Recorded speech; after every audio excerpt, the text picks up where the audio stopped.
Top of it. Here's my questions. Who wins the Natty? The College Football National Championship, which is going on right now between Indiana and Miami. Was the firing of Sean McDermott justifiable? Was Josh Allen's performance ultimately the final straw that broke the quintessential camel's back? We get into that and more on the show tonight. Welcome, welcome, welcome. I am your host, your player, your partner, Anthony Moore. Ant Moore for those of you who know for sure. And welcome to the network, the Modern Man Network. And welcome to You Gonna Get These Sports, bruh. Hey, dog, we keep it real simple. We speak for the anti-fanatic. We call it like we see it. And we worry about all of that stuff that y'all can say or do on the bike end. You hear me? Hot takes are only bad takes if they're wrong. We are loyal to who is loyal to us. Fandom is not given, it is aimed. But either way, you can get these sports, bro. Welcome, welcome, welcome, man. Appreciate y'all for tuning in. We are going live like 05. Like I said at the beginning, the national championship is going on. Tell me in the comments who you have winning the national championship. Now, I wish that I could have said it sooner because I don't want nobody to think I'm capping. But I had Miami losing in terrible fashion. I'm not a fan. I'm here to tell you. I'm going to keep it real with you. I ain't never liked Miami. Okay, this goes back to the, convicts versus Catholics, all that. You know what I'm saying? True Notre Dame fan over here. So I hope they don't score a point, and I hope they lose tremendously. And they are currently, for those of you who may not be able to watch the game, they are down 3-0 right now in the second quarter to the Indiana Hoosiers.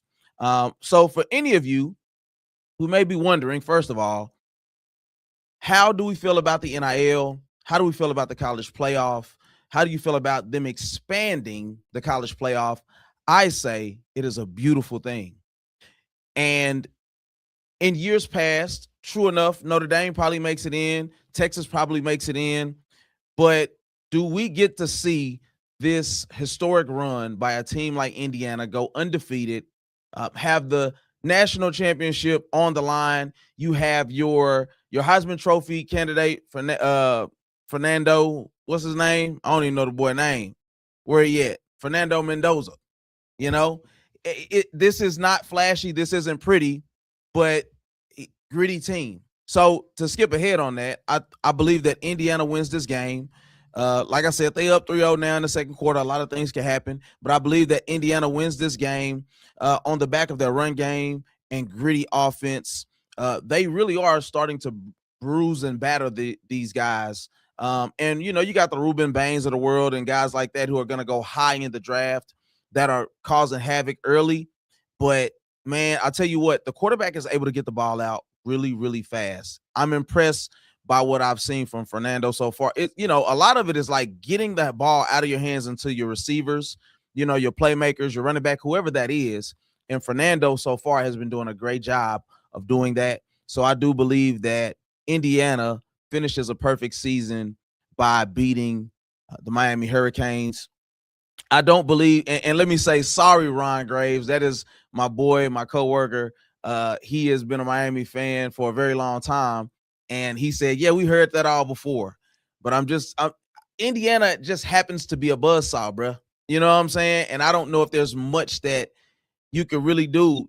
If that quarterback is healthy, I just don't see anybody beating them this year. They seem to be a team of destiny. Ms. Reese in the building. How you doing? How you doing? And then we got, and these are two of my faithful few late from the bottom of my corazon, you feel me? And then we got Bruce Glass say, I got Indiana. I do too, man. I just think it's going to be hard to beat this team. So, Bruce, tell me what are your keys to why you are picking Indiana? Because it just seems like at every level, at least on offense, they have an ability to do some things that take a toll over the course of the game. When you look at, it looked like Fernando almost threw a pick there, but they just called the PI. I just think they're going into a buzzsaw, respectfully, man. But anyway, yes. So Michael Irvin, he gonna be geeked up. I don't think it's enough white girl. That's a term here. I don't want to say the actual street name of that. Ain't enough white girl he could actually do to will them to a win. But we love you, Mike. We appreciate everything you did for us. But your Miami Hurricanes go down tonight, my boy. You feel me? So, I will be tapping in with y'all to kind of let y'all know. Okay, let's see.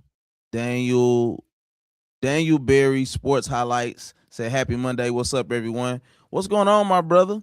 Man, peace and love to you, my guy. Appreciate you for tapping in, man. Make sure you hit the like. Make sure y'all subscribe if y'all aren't a part of the network. We got a lot of dope things going on.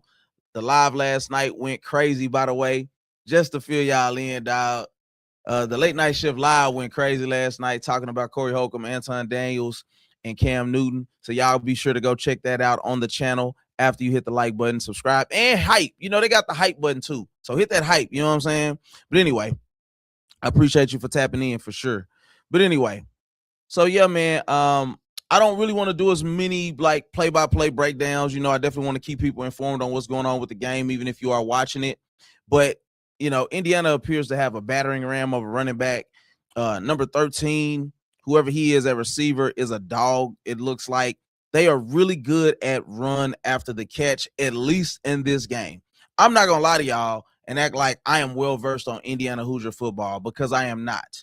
I've been tracking, and I'm glad to see. I just like seeing, except for when it comes to Notre Dame or Longhorns, the Texas Longhorns. I'm good to see any big dog go down to a smaller, less known name. Ruben Bain has the hair of one of them kids off Bebe's Kids. Yeah, he got that Michael Parsons going on. He probably need to get rid of that really quickly. Yeah, it's just best to go ball in situations like that for sure. Hoosiers? We got Connor in the building.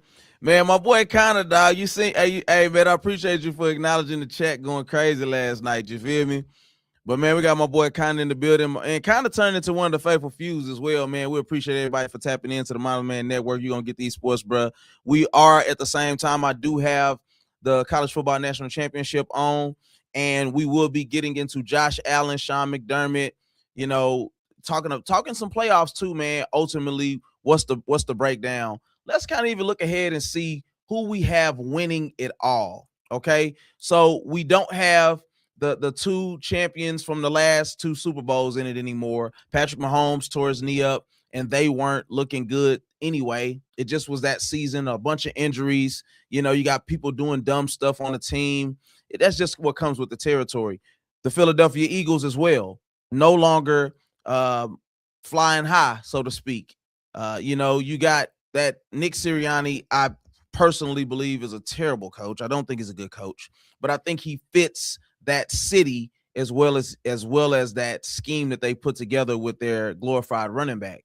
But people forget, before the season started, they lost their defensive coordinator and their offensive coordinator. So what do you do with that? You know, when you win, it gives people the opportunity to poach from your team. You know, guys who do well are expecting money. As we've seen, you know, people want to go make some money, right? And so they go on the greener pastures, and then we're left to pick up the pieces, right? And I'm saying we, as in speaking for a team who wants to replicate certain processes that they've done. And so now that you have the Eagles out, and of course they were out last week, you know, offensive coordinator Patullo is gone. And then, of course, we don't know what the Kansas City Chiefs are going to look like last year. Some people believe Andy Reid has lost his steam. But of course, you'll say that when the team has always kind of been Patrick Mahomes or bust since he's got there, right? So it doesn't necessarily mean that that's the truth, but that's what they see it to be. So we have game set, man. And so now we get to see who will be representing the AFC and the NFC for the right to go to the Super Bowl, man. So put in the chat who y'all do believe will ultimately be the winners and losers of that. And we got some from my boy Bruce Glass in the building. It was a great day when Alabama, Georgia, and Ohio State all lost on the same day. Yes. And shout out to Cedric Carter. Thank you so much. You know, I got to go to work and look at that guy. He wears Georgia Bulldog socks. He got Georgia Bulldog hats. There's nothing that he doesn't have. He got tank tops and underwear. You understand? and he made excuses. He talked down, and then he didn't make it. Team didn't make it. You know, he was talking about what they was gonna do to Miami, and they didn't make it. So I love it. It's a great day. You are absolutely right about that. So I believe that I have the playoff picture here. Let me pull up the playoff picture really quick, and let me see what's shaking out as far as what the playoff picture looks like. And I hope I sent it. I know I got the Sean McDermott news of him being fired. And let me see. I think I just have the 4 teams. So let's look at it and see. Yeah, so let's look at this. So we are going to get into the pick that never was, is what I titled it, from the Bills Broncos game. 49ers versus Seahawks is not really much to talk about there. 49ers have been pretty much fool's gold, but cool. It is what it is. We'll there's not really much to touch there.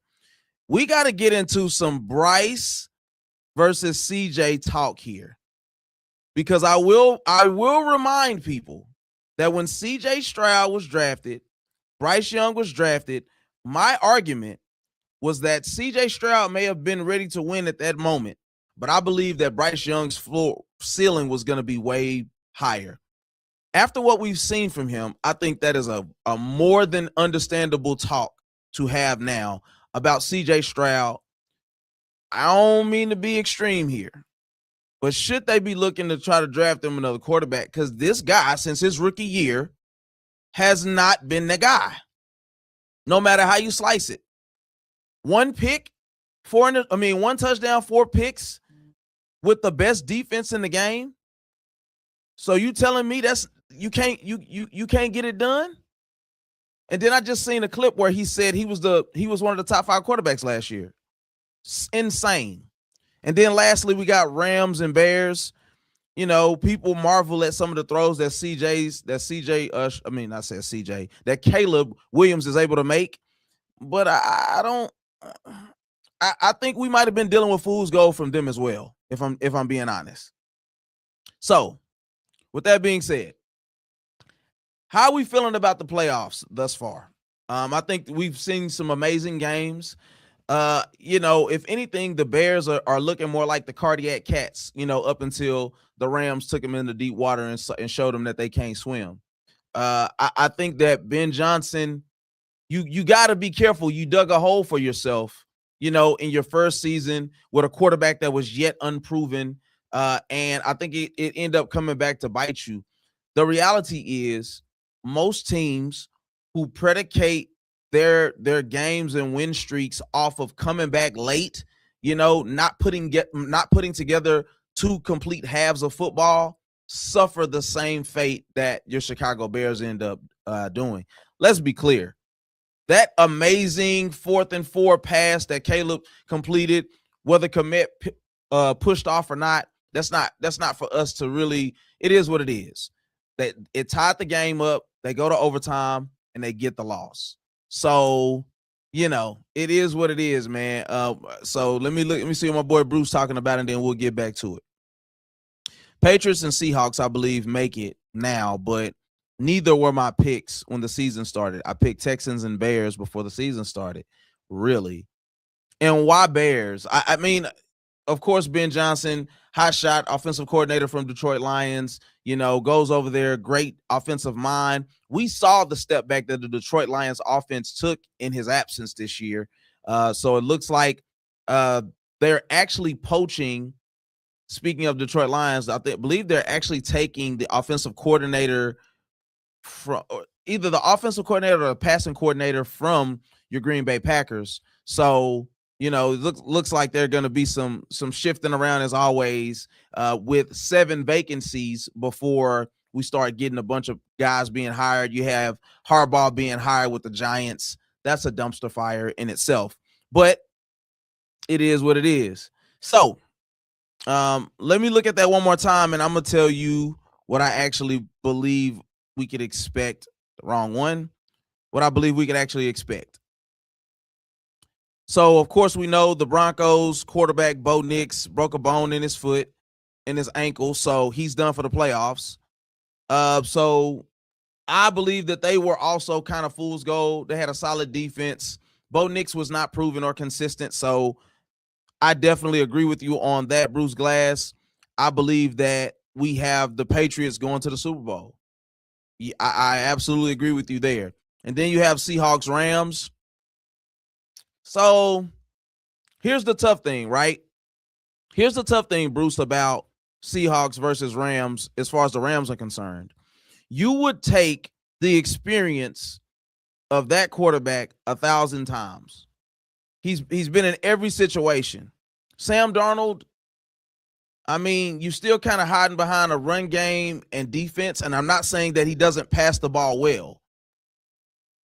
But I'm just saying, man.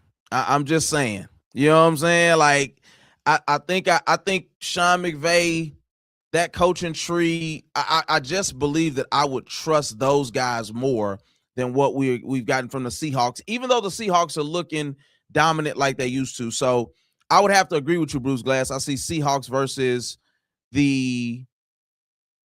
the Patriots, and who knows? You know what I'm saying? I don't know. Well, I'll say I don't know. I'm talking to sports show, so let me say I believe we see Patriots versus Seahawks. And let's look at the coaching, right? Who's the head coach? What's up, man? Timothy Grant. You was here last night too, wasn't you? So let me ask you, because I don't know. Who's the head coach for the Seahawks? Because I know Mike Vrabel is the coach for your Patriots. An experienced coach, not a Super Bowl coaching experienced coach. He's been to an AFC championship before. That didn't go so well, but he's experienced. So if I had to pick, I would hope that in that instance, the Seahawks will take the dub. But for some reason, I believe that the Patriots will find a way to get the win. Coaching is not just about experience. Sometimes it's about fit. And when you got a guy like Vrabel, why am I struggling with that, Ken Folk? When you got a guy like that, Mike, let's just go with Mike, Ken Folk, because them V's and them R's and them B's is kicking me in the butt tonight. When you got a guy who knows what the Patriot way is, you don't have to be Bill Belichick to win. But you do have to understand how franchises are run. He set a standard in how they're actually executing. So I believe that I would maybe trust Mike Vrabel in a situation over whoever the coach is of the Seahawks. Do I want them to win? No, because I'm still hopeful for my Cowboys. So anyway, all right, let's see what you said. You said if your Cowboys would have had some defense this year, they may have actually been the team to beat. Very true. And that brings me to what are you hearing, right? Because of course we have 7 vacancies. You have a lot of candidates out there, right? Including a Sean McDermott, who of course they are saying, from the people that I'm listening to and hearing from, we don't want Sean McDermott under no circumstances. I'm still saying give me Brian Flores. That's me. Give me Leonard. Give me anybody that's not 97 years old and that has not proven that they could get their team to the next level if they've actually coached before. So, we're in a window with Dak Prescott that we absolutely need to execute. This draft is going to be incredibly important. Some people are believing that if you can get a Reuben Bain at 12, which chances are he's not going to fall to you there. If you can get a Reuben Bain Jr. at 12, you take him with no hesitation, because we need help at every level on that defense. We need help, maybe not as much on the interior, but we absolutely need help at pass rusher. We need help at linebacker, corner, and safety. So the Cowboys are going to have to, you're going to have to do a lot of work in free agency in the draft, and I'd rather us draft Caleb Downs. I've talked about this before. I'd rather us draft Caleb Downs and maybe but you can't get Caleb Downs and Sonny Styles or Caleb Downs and Arvell Reese. They're just not going to fall to you that way. Now, if you get a run of linemen and quarterbacks or something that end up going, because shout out to Vash Lombardi again, teams are bad at drafting. So there's a great chance that the Cowboys will get lucky to get a couple solid players. I wouldn't trade back into the draft, trade back into the second and third. Get you two bona fide guys that are on your board at 12 and 20. Shout out to your Green Bay Packers for making that amazing trade for a player that couldn't even help you in the playoffs. And it's fool's gold. Thank you for that 20th pick. We appreciate you giving us the ability to jumpstart our defense to go on a playoff run next year. At this point, I'm gonna be honest. We got to dance with the girl we came to the dance with. Dak Prescott is the Rain Dakota Prescott is the girl that I brought to the dance. So I got to take out on that dance floor and cut a little rug. You know what I'm saying? It just is what it is. I don't care about him being paid $60 million. I don't care about linemen. I care about you putting him in the best position to win. And in this instance, we have an embarrassment of riches on offense. Whether we draft a guy, whether we re-sign Javonte Williams, we have what we need on offense, guys. We need, of course, now we need help at tackle because both our Steele and whatever that other guy name is, he's been hurt for a little minute this season. I'm not sold on any one of those guys. So we could use help at tackle for sure. But, it is what it is, man. So anyway, let's see what Bruce said, and we'll get back into it. Hey, man, national championship, just an update. Indiana is up 10-0 with 6 minutes left in the second quarter, first half. And Miami doesn't appear to be able to get any offense really going right now. They have massive guys on that offensive line. So depending on how they handle this drive, I believe will dictate a lot. I believe this game could possibly get out of hand pretty fast eventually if Miami doesn't find a way to score before the half. Now, I don't know who got the ball first. Y'all can fill me in on that. But if Indiana gets the ball coming out the half, if they're not able to capitalize right here with Carson Beck and that offense, it might become scary hours. I know sports and football are definitely, and basketball for sure, are games of flows, ebbs and flows, of course, but in games of runs, so to speak. I ain't buying Miami.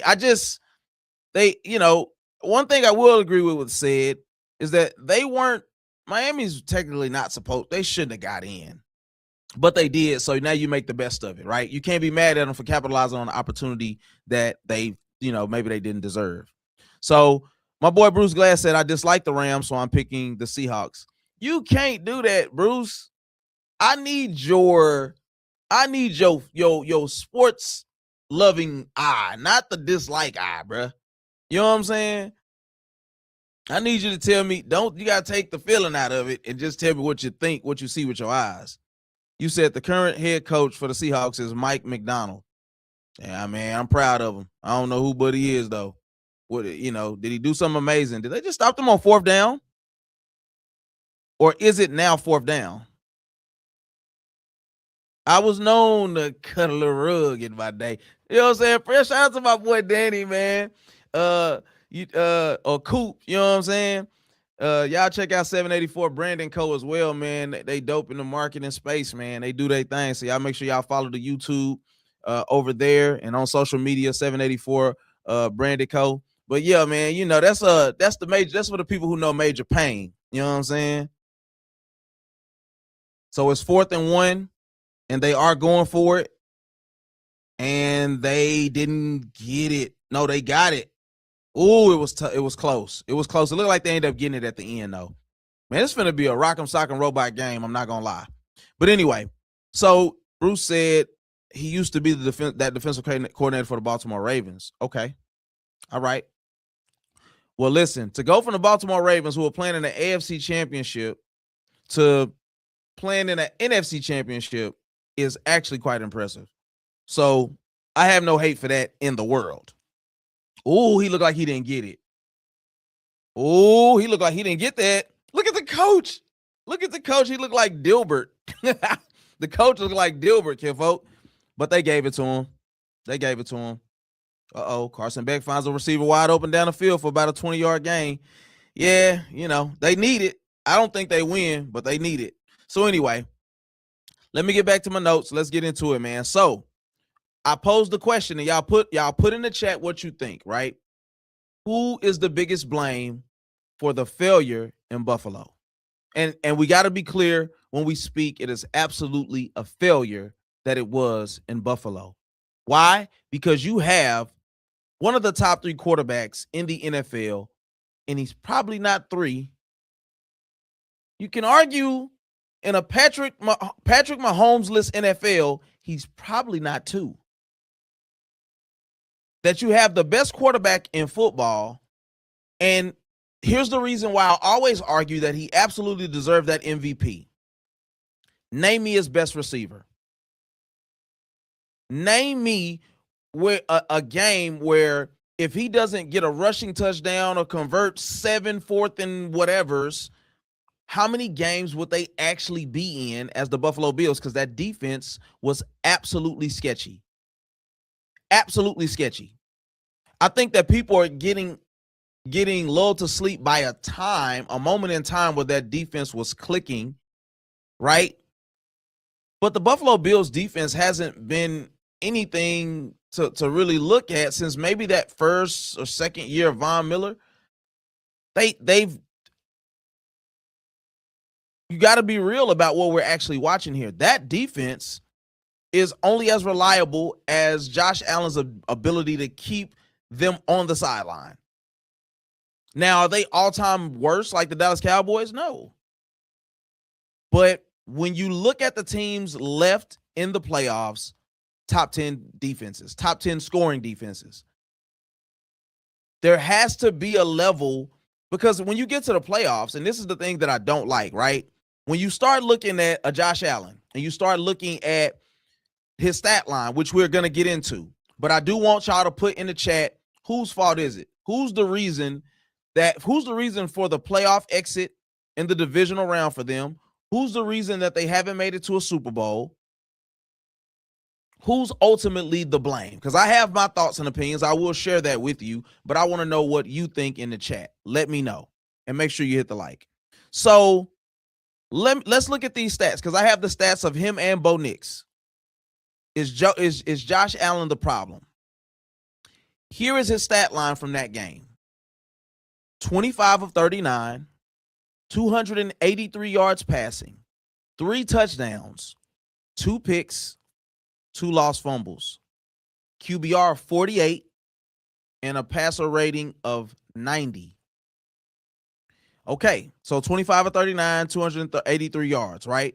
So then let's look at Bo Nix in comparison. 26 for 46. So he had 1 more completion on 7 more attempts. So who do they think Bo Nix is to be throwing the ball around like that? Let's just be honest, right? For 279 yards, 3 touchdowns, 1 pick, and no fumbles lost. QBR of 64.7, passer rating of 87.1. So he had a better QBR, but a worse passer rating. Let me look at this comment, and then I'm gonna tell you what I think about what we just read.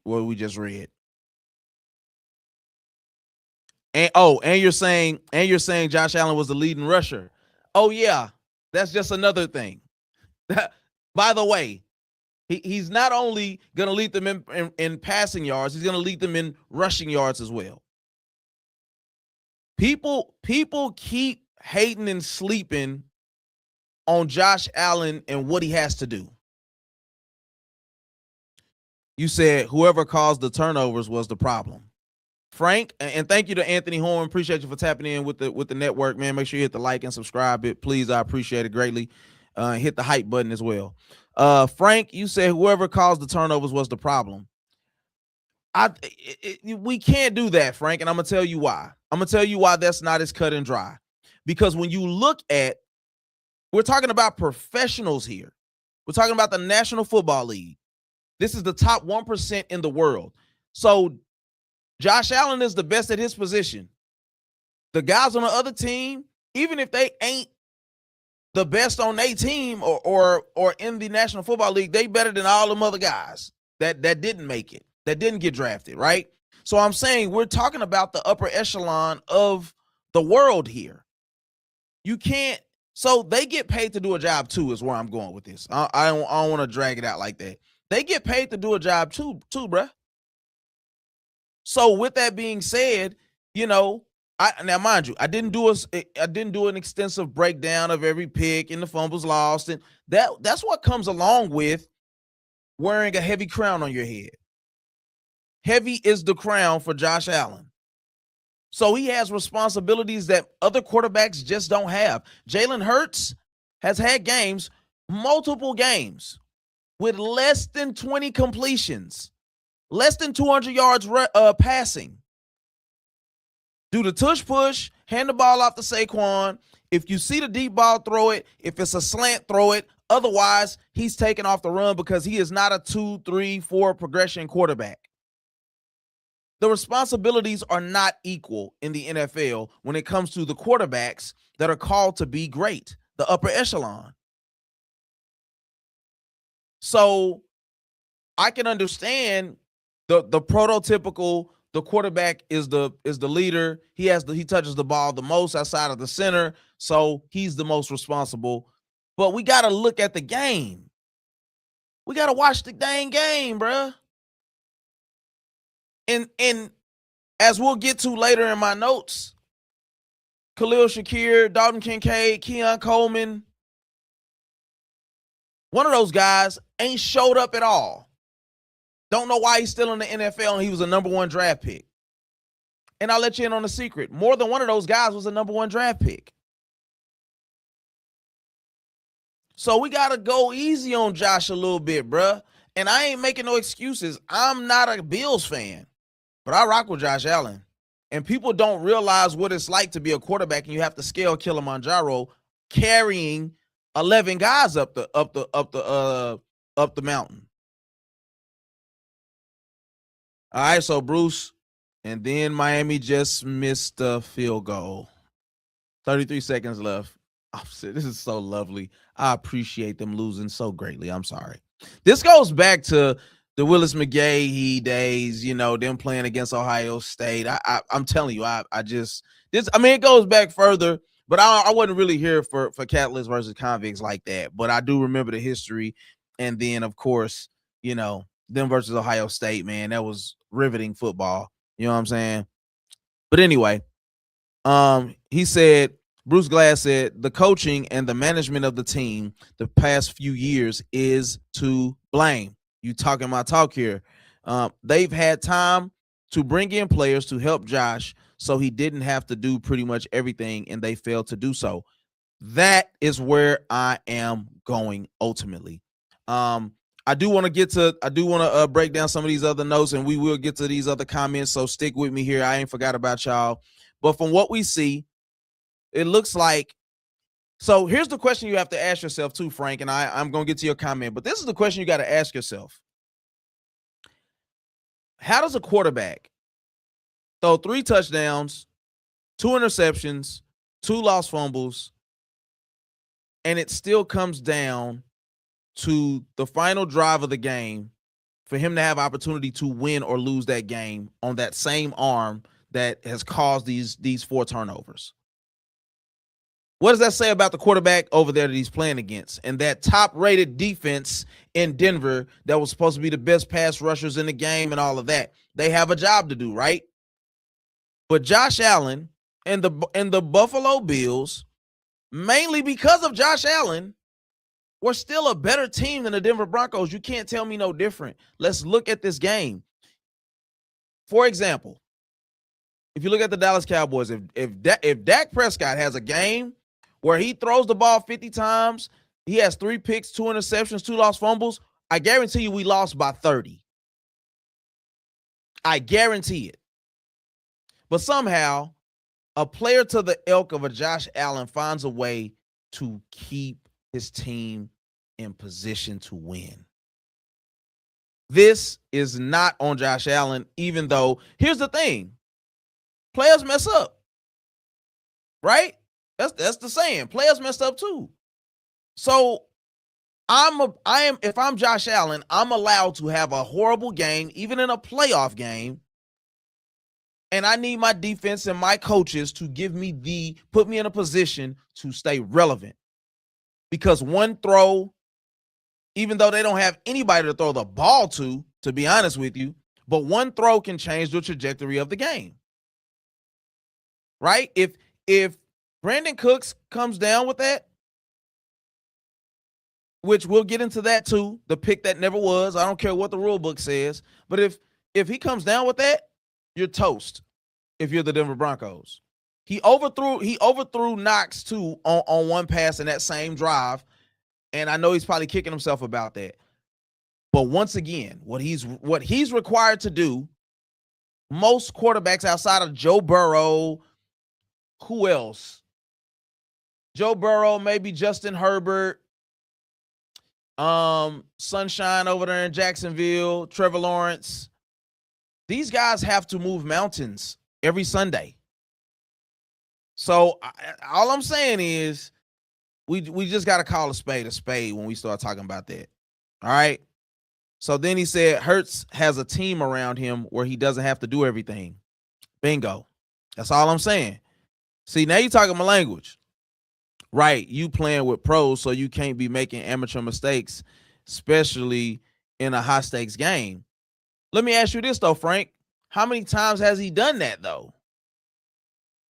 As bad as I've known, and we know this, Josh Allen has been a turnover machine in the regular season, throwing a bunch of picks and stuff like that.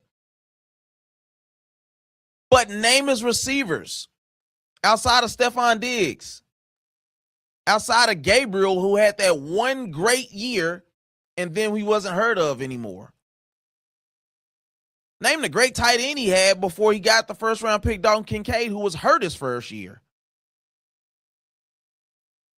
He's had to lean on his legs and the running back's legs far more than what you should as a quarterback in a passing league in today's NFL.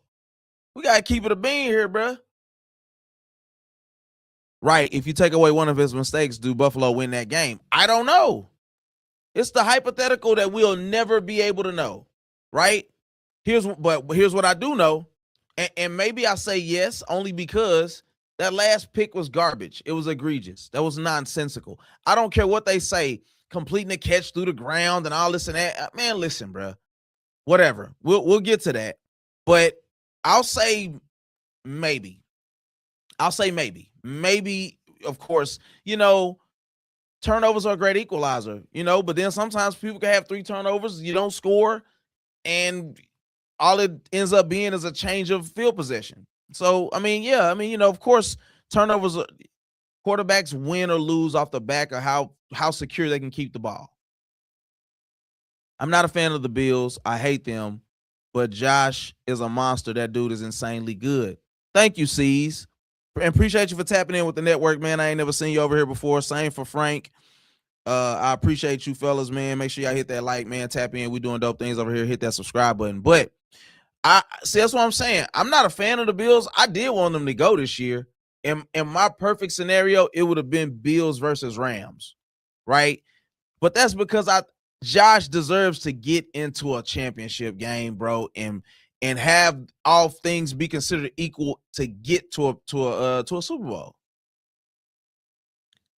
Let's not forget, Josh didn't give up a touchdown with less than 20 seconds on the clock here. He did what he did. He put his team in position. So Bruce said halftime 10-0 Indiana. I'm telling you, crystal ball. Hey, Miami, y'all, listen, bro. Sometimes, especially in college, not the pros, right? There's more parity in the pros than, it's just a thing. It's just how it goes. 6 or 7 teams make the playoffs that didn't make them the year before. You look at like the Washington Commanders go from worst to first one year. You look at the Carolina Panthers make the playoffs this year. Stuff like that's just when you're dealing with the best of the best, you have greater opportunities to succeed in that way. But when you're talking about college, Indiana is that year, dog. And you know another reason, Bruce, why I'm ready, and I see your comment, Frank, we're going to get to you. You know another reason why I hope Indiana wins?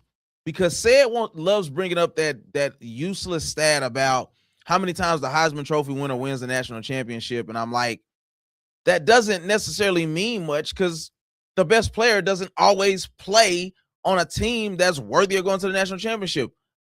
Boise State that year, that guy they weren't going to a national championship. He was going to have to be the best running back of all time in college sports to get his team to the national championship. And it's hard to do that with a running back. So when you look at the Vince Youngs, when you look at the Reggie Bushes, when you look at you got to really be on those type of teams, Brandon, don't always look like that. The Charles Woodsons, sometimes you get lucky. But it's like, who knew that Fernando Mendoza then was going to do that? So that's all I'm saying. That's all I'm saying, man. So then Frank said that guy's a dog, but without the weapon, he gotta be God yesterday. Ain't nobody getting past in the era in getting past in this era of football. It's kind of hard for me to understand that, but that's my point though. That's my whole point is, yes, Josh Allen is a monster, but what help does he really have? So it's kind of hard. You're basically telling them that he has to be perfect. Josh Allen has to be perfect. And I just don't, bruh, he's a human being. People forget, Tom Brady did a lot of great things, but he wasn't out there just putting up 400 or 500-yard passing games in the Super Bowl and AFC championships. He leaned heavily on a defense, a run game, and a kicker. Adam Vinatieri saved his life several times. Tuck Rule saved his life several times. Not several times, saved his life one time.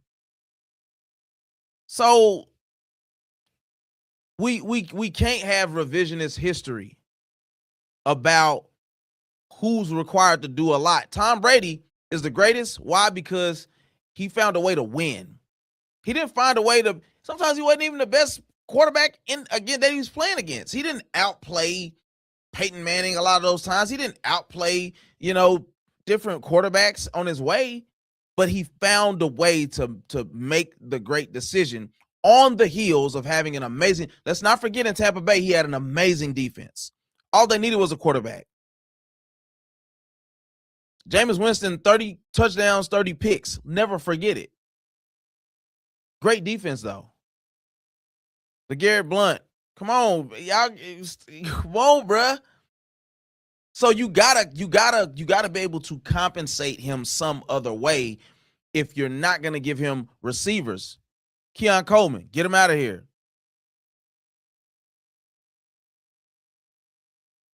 Want to be my friend? Sure, bro. Hit the like and subscribe. I'll be your friend for sure. So anyway, let me say this. Josh Allen still outplayed Bo Nix, and that's saying a lot for a guy who had 3 less turnovers, 3 less turnovers than Josh Allen, and Josh Allen still outplayed him. Let me also say this. Josh Allen is undeniably a true leader. He stood on that podium, and whether you like it or not, I titled this The Crying Game because I need to see people who care. Let me say it that way first.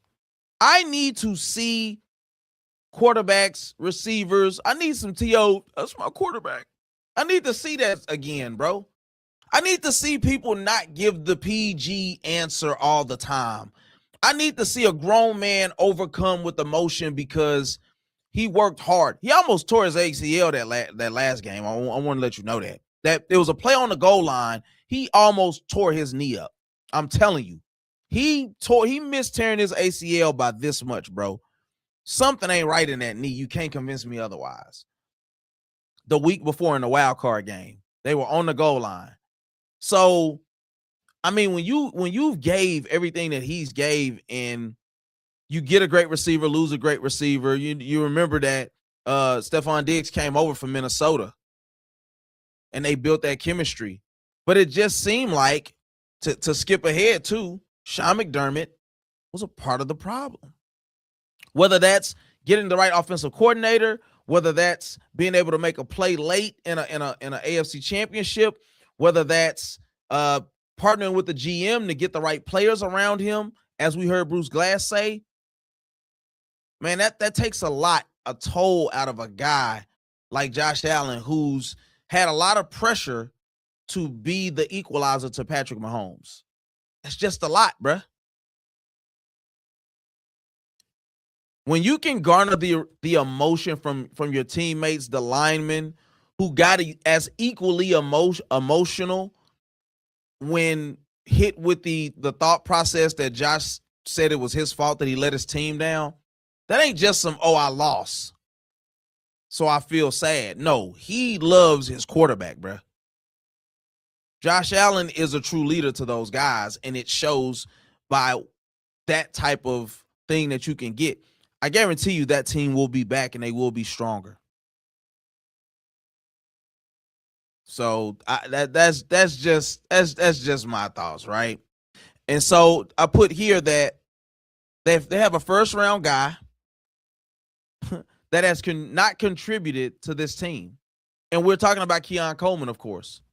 1 catch for 10 yards, and albeit a touchdown. But this is your first round draft pick from 2 years ago. Or a year ago, rather. Your first round draft pick got sat down for a few games, deactivated off the active roster because he didn't he's aloof. He's not a dog.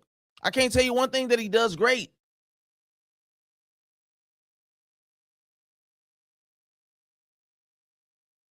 So when you look at that and then you go, well, he got Dalton Kincaid. Yes, Dalton Kincaid led your team in receiving yards yesterday. Led your team in receiving yards. Khalil Shakir led your team in receptions. Now, on a Super Bowl roster, Khalil Shakir is truly a great slot guy. A great slot guy. He's operating as the number 1 receiver for this team. Small guy, not super speedy, got a lot of heart, good hands. Shouldn't be your starting receiver on that roster. So I'm just saying, that should not be a number 1 guy on a Super Bowl team if you're really trying to compete.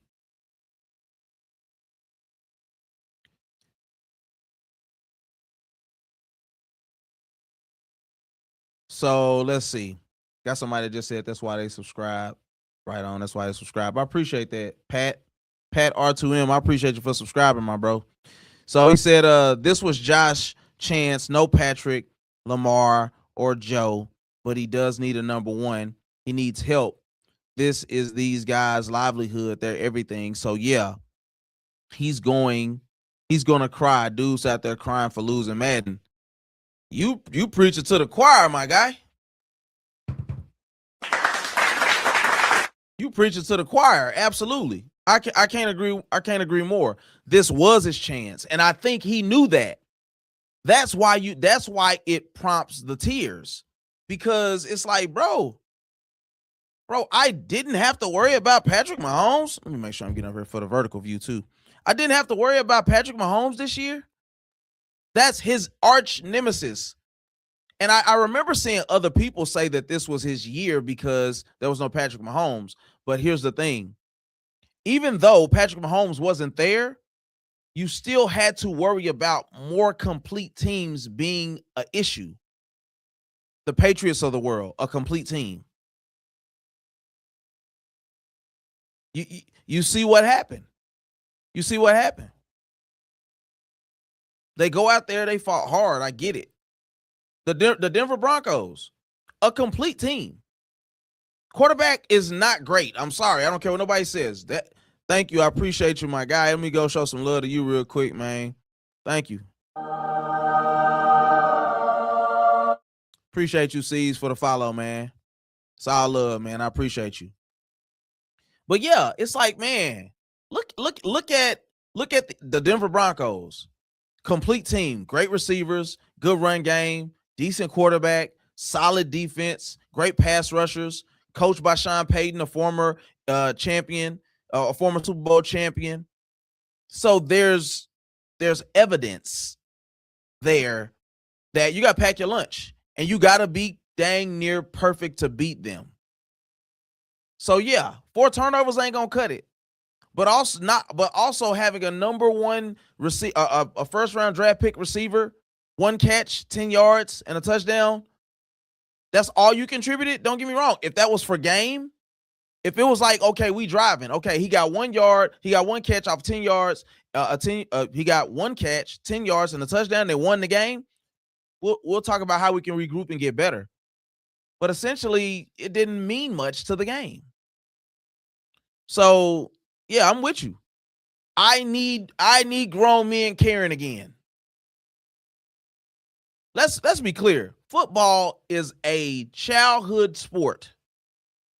It is based off of the love of the game. And this generation doesn't have the love of the game no more. As great as the NIL has been to be the great equalizer, to make sure that guys are benefiting off of their name and likeness, name, image, and likeness, there's also the pitfalls of loser kids that don't have heart or drive going to 3, 4, and 5 schools for more money because they're not willing to fight and go through the ringer to prove that they're the best. Anybody who's played sports understands how it was growing up as kids. When you go, if you good, you may go straight to varsity. But typically, if you good, if you better than the freshman, you're gonna go to JV first. Then you're gonna dominate on JV. Then you're gonna go to varsity. If you're the freshman on varsity, unless everybody get hurt, the seniors are the guys. Why? Because they have the most experience. Sometimes they may not be the most talented, but they've seen every situation. So these guys are looking to go straight from being freshmen to being on varsity, and they haven't proven themselves. So the NIL has created a pocket for losers to go and not and just demand playing time. I'll be honest, it's a part of the reason why it hasn't worked with Dion. And I love Dion. This ain't no Dion slander whatsoever. We don't tolerate no Sanders slander over here. But what I'm saying is, when you can't spend time intimately on the football field as a coach with players for multiple years, even when you talk about like a Kentucky Wildcats in basketball, that's my team. They were known as the one and done boys. So you're either going to get an opportunity to win a championship or you're going to go play in the NBA. That culture over time breeds immaturity because nobody develops anymore. So there are pros and cons to anything. So yes, I do believe players should be paid. But then once you start looking at who's the starting quarterback, receiver, running back, who's the coach at Holy Cross? So why should they get the same type of money that Oklahoma, Alabama, that the Texas Longhorns, Texas A&M? How do you determine how that team gets paid? The booster money, it's all different. So I'm just saying, like, you get Keon Coleman's of the world when you don't do your due diligence, when you don't vet these guys to see the dogs that they actually are. And going into a portal to hide because you don't accept criticism or you don't want to work hard, it produces these type of performances.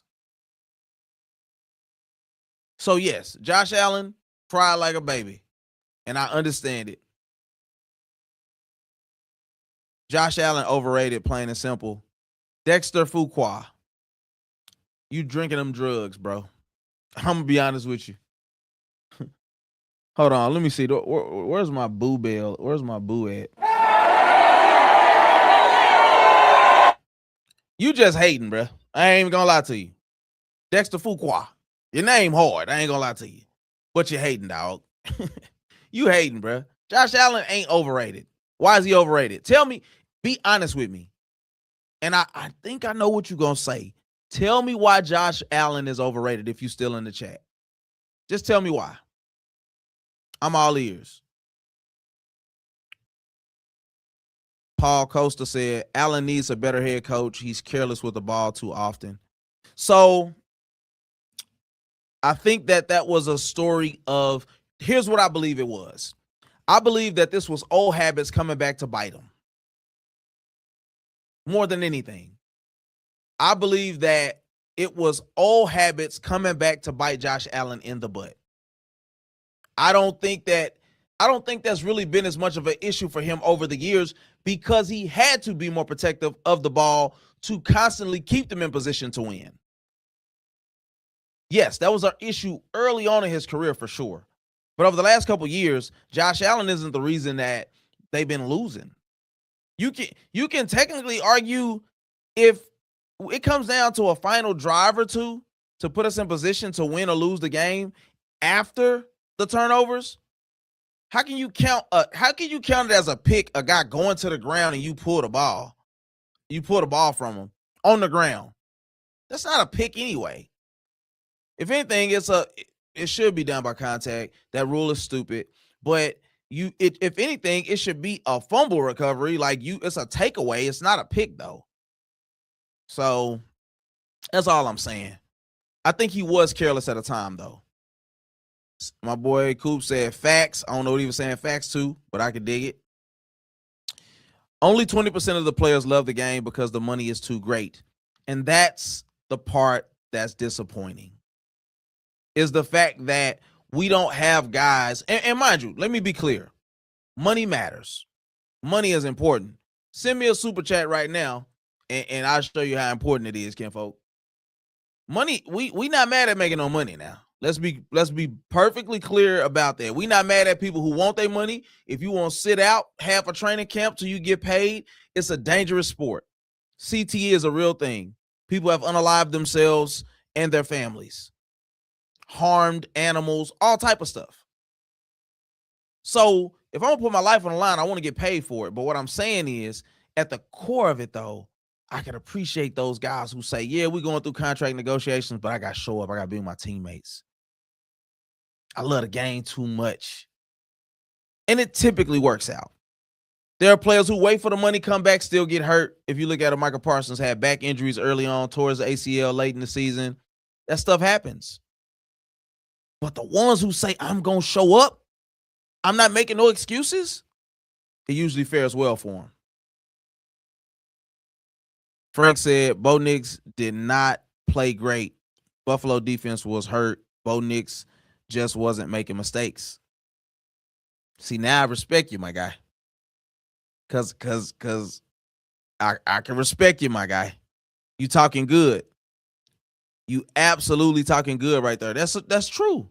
Bo Nix wasn't amazing. And I could argue that last throw he made was the best throw that he probably made the whole game. But Bo Nix hardly ever plays amazing. What he does will suffice. It's not amazing, though.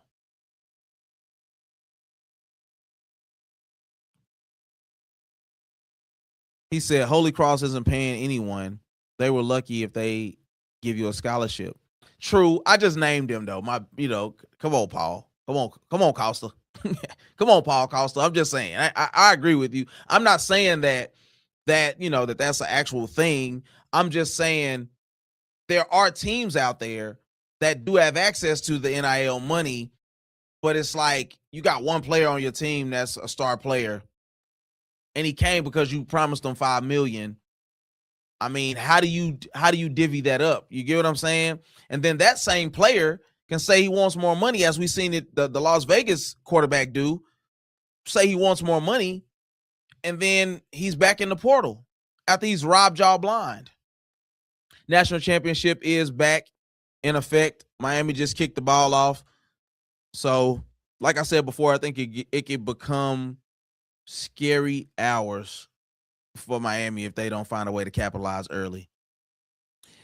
And Connor, by the way, this is my boy Connor. He in high school, man. He loves all things Cleveland, Ohio. My bad for insinuating that you was in college drinking. You definitely let me know that you still in high school. You act a little older than what you are.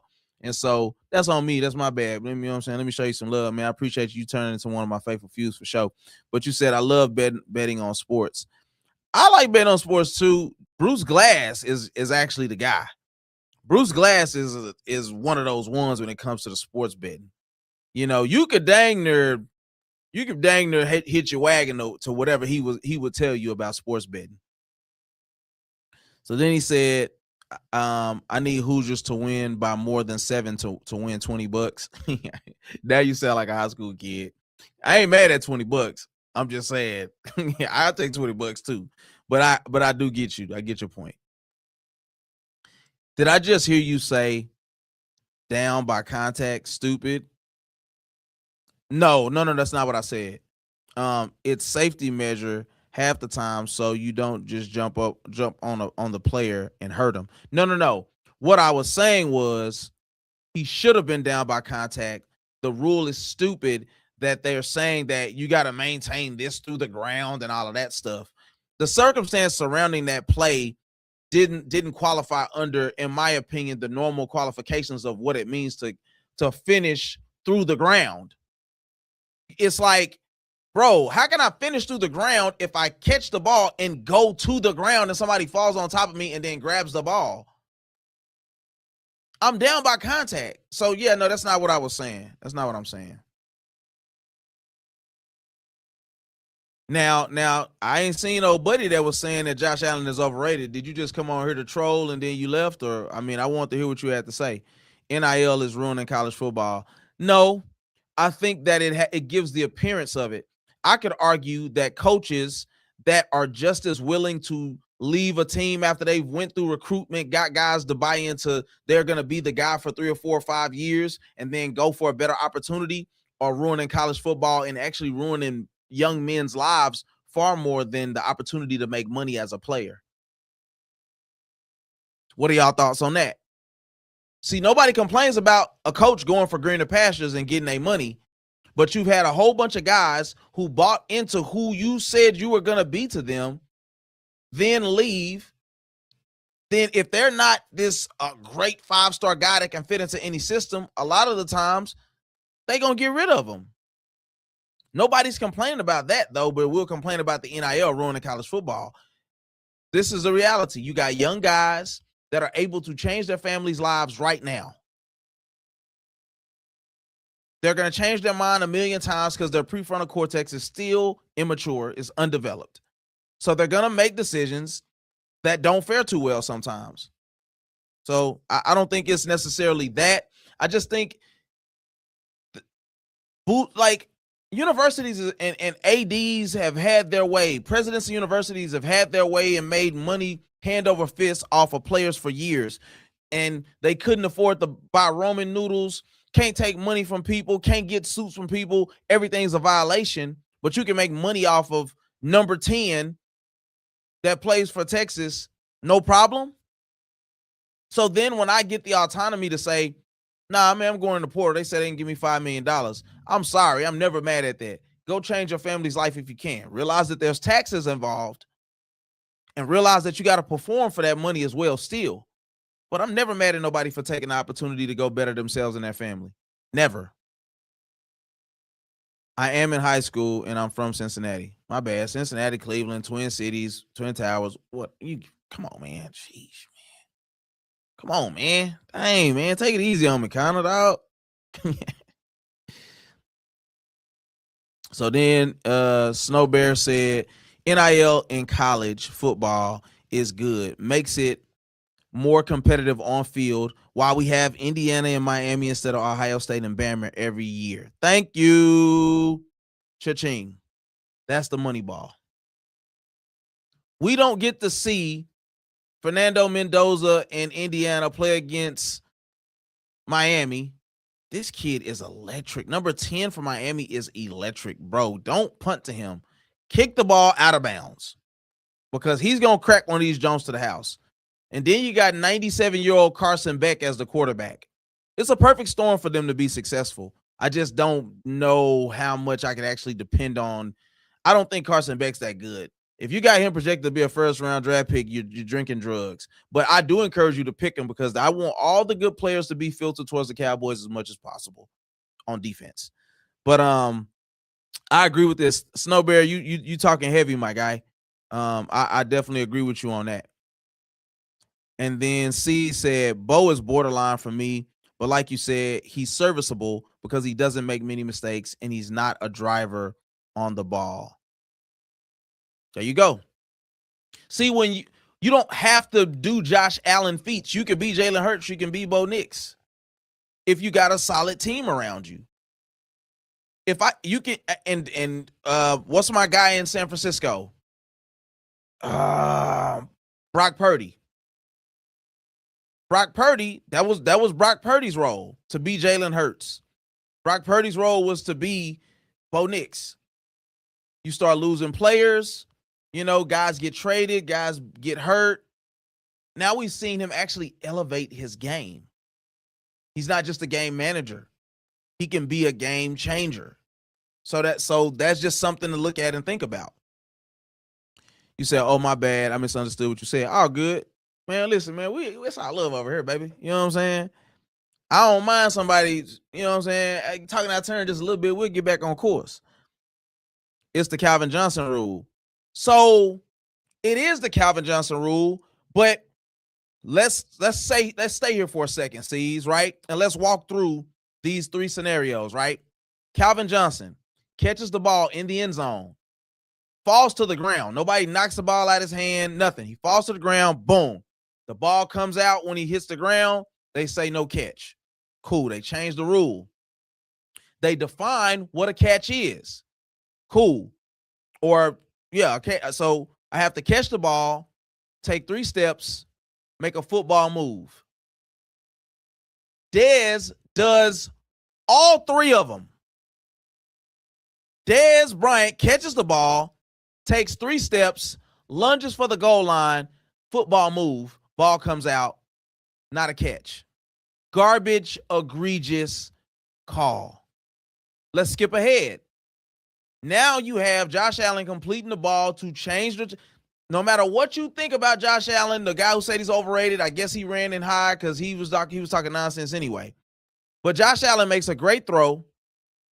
Brandon Cooks completes the catch, goes to the ground.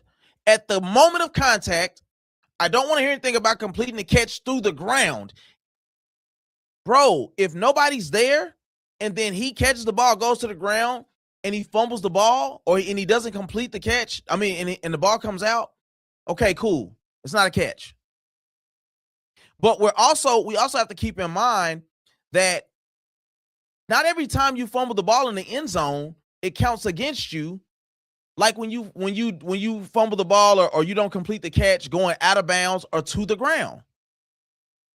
It's all circumstantial. It's not one rule like it used to be. That's why I think it's nonsensical. So you have Calvin Johnson. That's how the rule was actually put into effect. You have Dez, where they completely contradicted what they said the rule is. Caught the ball, 3 steps, football move.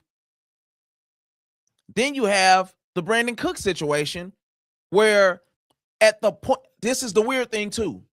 In most catches, if you take a finger and touch a guy, see, I knew that was going to happen.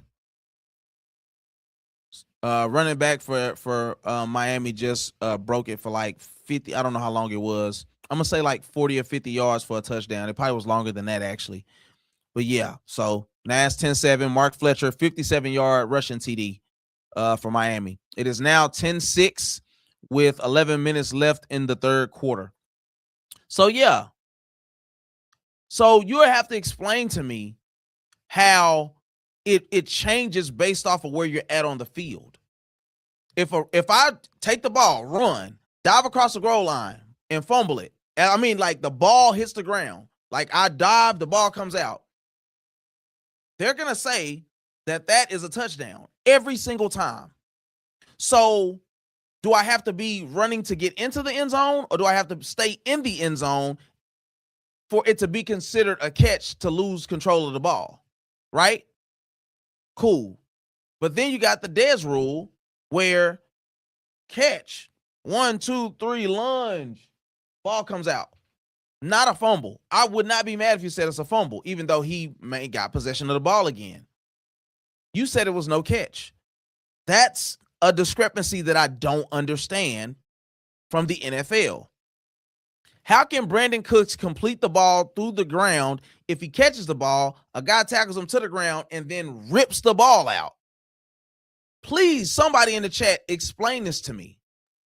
Appreciate everybody for tuning in. We got 21 people in the chat. Make sure you hit the like and subscribe to the channel. We're talking Brandon Cooks. Don't understand this rule. I said it's the pick that never was.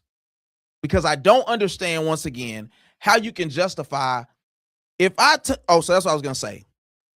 Anywhere else in the NFL, all it takes on a pick, let's say if a receiver picks the ball off, right, and goes to the ground, not loses possession, but just goes to the ground. If one part of a pinky touches you, if one part of the jersey, a foot touches that corner that just got the pick, he's down. So why is it that if I, as a receiver, catch the ball, go to the ground, have possession, the guy touches me, because it wasn't like he just grabbed the ball and rolled over. His body was on his body, and took the ball in the process of rolling over. How is that a catch? How is that not a catch and down by contact? But it's through the ground. Remember, it's through the ground. Y'all just be making up stuff, bro. And in my humble opinion, y'all wanted Denver to win that game. I'm not a fan of either team. Y'all wanted Denver to win that game. Those pass interference calls after the fact were all nonsensical. We want to argue. It's weird, right? The same NFL that says that those were pass interferences completely fleeced the New Orleans Saints 2 years in NFC championship games. Dude might as well took the receiver of the Saints and thrown him to the ground. No flag. Then they put in a rule to say we can review pass interferences, and then they never overturned the calls. It's pathetic what the NFL does at times, because it's a business too, y'all. Now, don't get me wrong. I'm not saying it. I'm not the everything's fixed guy, but some of this stuff just is just nonsensical, bro. And for those of you who may be wondering what that was, just take a look at this. Take a good look at this. So if I had to catch the ball to be able to have it in a position to go to the ground. Knee down. Look at this. Knee is down. One knee down, you're down. So if he's reaching for the ball, he doesn't have possession of the ball. So if he's reaching for the ball and my knee touches the ground, you, sir, are your body is touching my body. I am down by contact. Period. Point blank. End of discussion. Does anybody in the chat disagree? Everything about this play says he's down.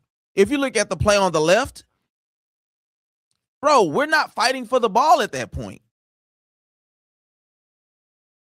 But the play ain't over because he engaged the ball. He didn't. You're engaging the ball as you are contacting me. I'm down by contact, bro. You can't tell me nothing. You can't tell me otherwise. I'm down by contact. Does anybody disagree with that? So let me go through these comments. I ain't gonna lie. I feel strongly about this. They upset me with this, man. And then I got a buddy, Justin. I'm like, bro, you just want to argue. Oh, that running back, the running back for Indiana, he run hard. But he run hard. But yeah, man, I'm just saying, dog. I don't get it. So let me go through these comments because I am behind on comments. Connor said, it's going to eventually ruin college football. The players go where the money goes. There should be limited transfers. Well, that's not true, Connor. Because we have Indiana in the championship. So is all the money flooding into Indiana? You see what happened with Texas Tech?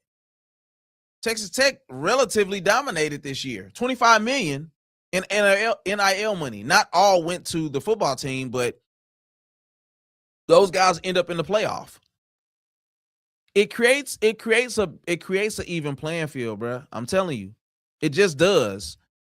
It's not gonna ruin college football. Trust me. They will sooner just get rid of the NIL out of nowhere than them let it ruin college football. It just, if that's the case, why isn't Alabama dominant like they've always been?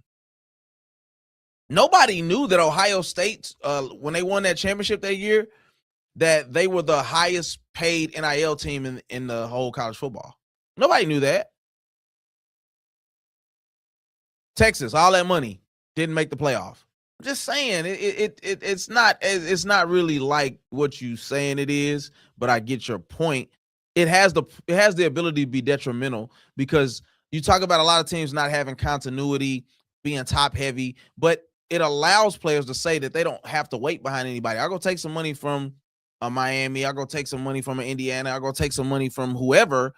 And if you're a top tier player, and if you can pay the NIL money, so all right, dude just dropped the pass on 3rd and 3. God dang it! Come on, Indiana. So anyway, all right. So let me get to these comments. I appreciate y'all for tapping in with your boy on the network. So you said former UC Bearcat, Cincinnati Bearcat quarterback is getting paid top $5 million a year. Where are you playing at? But that's my point, though. That's not bad, right? That's a good thing. So then you said, nah, Cleveland is the mistake on the lake. Cincinnati is at least a decent place. Laugh out loud. Cleveland is the mistake on the lake. You funny. Oh, you talking about because I said Cleveland, Cincinnati? All right, got you. Says, I hate when college coaches I hate when college coaches do just to do. I understand why Deion did it, but most coaches was wrong. Plus, college made billions off of free labor for these kids. That's my point. And I get what you're saying. It's kind of a little jumbled, but I get what you're saying. College coaches have been doing this for generations. But when the player, it ain't no fun when the rabbit get the gun, is what my granny used to say. So it's like now when we get the ability to call our shots as players, now it's like, oh, it's ruining. It's like, no, it's not, bro. If anything, it's like, man, go get a bag and go figure out from these boosters how to pay the players that you want. They're professional athletes anyway. You think these guys are student athletes? You think they actually are going to class? Come on, man, knock it off. Knock it off. These guys ain't going to class. So let's just keep it a bean and treat them like the professionals that they are. Yes, they're young kids, but there's a lot of these guys after 1 or 2 years are going to go to the pros anyway. Some of them are still going to be immature and underdeveloped. So you might as well get them used to, hey, bro, you want your check? You got to show up to practice. Better yet, you want your check? Go to class. It's ways to police it better, Connor, is all I'm saying. So then you said Mario Cristobal is eventually going to get a penalty if he doesn't stop crashing out and tossing his headset everywhere. Hey, I hope you get all the penalties. You can be Drake May. No, you can't. You can be Drake May. No, you can't. I don't get it. Did I say that? I said I could be Drake May. Did I say that? I don't know. I'm really asking. Okay. There should be bets on how many times Kurt Signetti smiles, if he even does smile. I'm pretty sure they got it. A lot of the betting sites have it like that now. Miami scored a touchdown. Yes, sir. I did say something about that. That's why I'm trying to step on the comments, but these must be running sometimes. That's my bad. But this rule has been really in existence since the 80s. They just tweak every couple of years. Bruce said it was a 57-yard touchdown. Bro, I'm gonna lose my money if Fernando doesn't lock in. Yo, $20. You so funny, dog. It did. Bruce said the football when Brandon Cooks hit the ground actually was moving, not secured in his hands. That's why I believe they called that not a catch. I want Denver to lose. I wanted Denver to lose that game. Yeah, I guess if the ball was moving, I can understand what you're saying, Bruce. I think the refs got it wrong. He was on the ground and down by contact. See, that's my thing. It's like, man, The ball was moving. I'm like, man, I get it, bro. I just think that wasn't the right call. I just don't think that was the right call. And I'm gonna put the pick up. I ain't gonna put it up no more. I'm just gonna let y'all rock out. You have to hold on to it until motion is complete. Okay. I didn't see the ball moving as he went to the ground. See, that's what I'm saying. That's what I'm saying, right? So if he caught the ball and it's like the dude touched him, boom, now the ball moving. It's like, I don't buy it, bro. That's just me. I get it, bro. I just don't buy it, bro. I think the NFL wanted what they wanted, and I think that that was just one of the many bad calls down the stretch of that game. It says about as bad as the pass interference with Ole Miss in the end zone. Now you're talking. Now you're talking. Rocky Mountain robbery. Laugh out loud. That's pretty good, actually. Said absolutely he was down. I disagree with Shannon Sharp because he's a former Bronco. Yeah, of course they're gonna get a little tidbit. Mark Cuban just donated over $1 million. To who? Says college is a business. I don't think guys should be playing 5-6 years. 5-6 years. Right. But then sometimes there's like medical injuries and things of that nature. In those situations, I ain't mad at it because yeah, you 25, but look, that sound crazy. I ain't even gonna lie. Never mind, bro. You right. I'm done. I ain't even finna try to make sense of that, bro. Yeah, but I'm just saying, I know he's 30, but he been hurt for 10 years. It's like, bro, then you should just get a job at Best Buy and move on. That sounded crazy coming out. But anyway, they were both going for the ball, so it's anybody's ball until motion stops. I mean, I get what you're saying. I get what bro Bruce is saying too. It was sketchy as hell for sure. Then it says Mark Cuban donated to Indiana this year $100 million. Is that accurate? And then how much of it was NIL money though? Gave him over $100 million. He donated it to Indiana. Bruh. Yeah, but here's the thing though. But here's the thing though. So I can dig that, right? And maybe that has something to do with it. But here's what I'll say. The 4 and 5 star recruits don't compare to the teams that we're watching right now.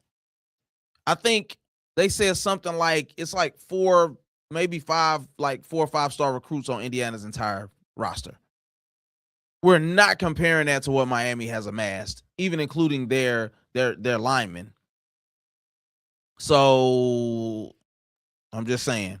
He said none was NIL. It was a donation because he's a Hoosier alumni. There we go. So yeah. All right. So it's third quarter, 8 minutes left, 1st and 10 for Indiana. They're up 10-7 and they have the ball close to the 50-yard line. I believe your money is safe though, Connor. Oh, Ruben Bain.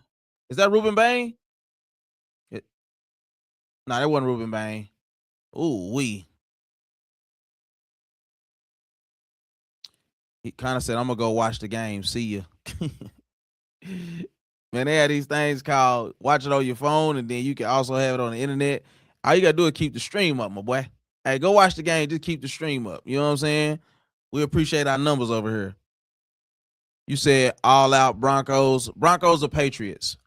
So I talked about this at the beginning of the show. Close to the beginning of the show. I think it comes down to coaching, and I think it comes down to experience, right? And these running backs for Indiana run so freaking hard, bro. I think that there's an edge at coach at coaching when it comes to Sean Payton, right? But then I think that for quarterback play, Drake May ain't been here before, and I think you just are hoping that he doesn't make mistakes, that you give him easy reads, and you can rely on your run game and your defense, as the Patriots always have as their winning formula. But Vrabel, Drake May, that defense, I think losing your quarterback is big, even if he isn't great. Bo Nix isn't great, but he better than anybody that's your backup. So I'm going to trust Drake May over whoever the backup is. I'm going Patriots. Yeah, I'm going Patriots for sure. I don't think that man, it's tough to lose your starting quarterback for the AFC Championship. And then you expect for that same backup to go win a Super Bowl. I don't know if I could go with that, man. What are your thoughts? I know clearly you're a Broncos fan. I know you're gonna speak with your heart, but can you be honest about what you actually see and why you would pick that? That's what I want to know. Like, why, if you say you're gonna pick the Broncos, tell me your reasons that aren't just blind fandom. That's what I want to know. Paula Costa said Patriots, and then he said Drake May is due for a better game than the last two games. And I think that could also be fool's gold too. I think that could absolutely be fool's gold. How many chances do you need to elevate? Even as a rookie or second-year player, how many? So then what if he plays bad? What if he plays bad in the Super Bowl? I mean, in the NFC AFC Championship, they make it to the Super Bowl, so it's like he's due for a good game in the Super Bowl. I just don't. I don't know. I don't know if I can roll with that or believe it. You know what I'm saying? Now, mind you, I don't really want. Here's the thing. I don't like Sean Payton. He's demolished us almost every time we played him, except for one time we beat him, right? As a Saints playing against the Cowboys, and then we clearly seen that they drubbed us this year when we went up to Denver. I don't like Sean Payton, and I don't want the Patriots to win another Super Bowl, but I just don't think, as with losing your starting quarterback, I just don't think they can get it done. He said, respect your opinion. I do agree. If they do win, Jared got to be clean and play good defense. What's the Jarrett Stidham, right? Yeah, that kid, man, he used to play. Wasn't he the quarterback? Who did Jarrett Stidham play for? Was it the Falcons? You can win a Super Bowl without great quarterback play. Yes, you can. But Jarrett Stidham, though, you see, like, don't I get it? You know, we love to bring up the two quarterbacks that were just serviceable for the Baltimore Ravens or for Tampa Bay. I get it. I get those guys. But yeah, bro, put it like this. There's not a Tampa 2 defense or a Baltimore Ravens defense good enough. There's not a Tampa 2 defense or a Baltimore Ravens like defense in this playoffs that's good enough to win with mediocre to average quarterback play. CJ Stroud, one touchdown, 4 interceptions. Number 1 defense in the NFL. It would have even been hard for the Baltimore Ravens of 99 to win with that type of situation. Don't guess about it. Houston Texans had the best defense in the NFL. Had no shot because of CJ Stroud. So that's why Drake May didn't play good, because he went up against the best defense. But he had a little something on his end too. His defense was quite serviceable. Yes, he played for the Patriots and Raiders. Okay. I know he played, I know that he played for other teams, but I couldn't remember where it was. But okay, Patriots and Raiders, cool. Stidham played for Josh McDaniels at Las Vegas. So that's what I'm saying. Yeah, okay. Well, my point is, ain't cutting it, buddy. Yeah, ain't cutting it. You got to think. He's not getting and oh wait, was it a pick? So So what? Let me ask you this too. What do y'all think about Carson Beck? What do y'all think about Carson Beck? I'm not a fan. Ooh, the corner had a pick in his hands. It bounced off his hands. Y'all need to get out the field now. That's a momentum changer. When you drop a pick, that's a momentum changer for sure. So they got him deep in their own territory right now. Ooh, they got some pressure coming too. Ooh, and they stop him. It's 4th down. 4th down. Indiana stopping them deep within their own zone. Okay. And then Paul says, well, no way. Bruce, don't do me like that, dog. I'm behind, dog. You can't do that to me. Well, Stroud was horrible. Made through for 2 touchdowns. Bruce, you can't do that to me, dog. You gotta let me catch up, dog. Don't do that, bruh. Well, Bruce just let the cat out the bag, man. He said punt block for a touchdown. They're up 17-7. See? And Connor, you could be here celebrating. You know what I'm saying? Celebrating in the chat while also watching the game. Your money's safe, dog. Your 20 safe. I'm telling you, Indiana is going to win this game, and it's probably going to be by 10 or more. I'm telling you. Anyway, yeah, I love it. I love to see it. Miami, bro, they cool, bro, but I'm just good on them. I'm happy to see this type of demise. You know what I'm saying? I'm happy to see this. Now, that touchdown, I didn't get to see the start of that run. I don't know if somebody busted the coverage, but, man, they running hard out there. I'm not going to lie to you. Both teams are running hard. But it's looking like Indiana is having better success in the run game thus far. But I'm loving what I'm seeing, though. I'm loving what I'm seeing. Indiana just went up, 17-7. From what I see, Bruce, who's 2 minutes ahead of me, it's a third quarter, 5 minutes left in the third quarter. Just got a block punt, up 17-7. How many people still think Indiana is a fluke? See, that's the question. And so there have been some times in the past where the Cincinnatis, the Central Floridas, didn't get to make it into the college football playoff because they didn't believe that the team was good enough. They didn't believe that their record held up. Indiana is proving that all things can be considered equal. Don't count anybody out.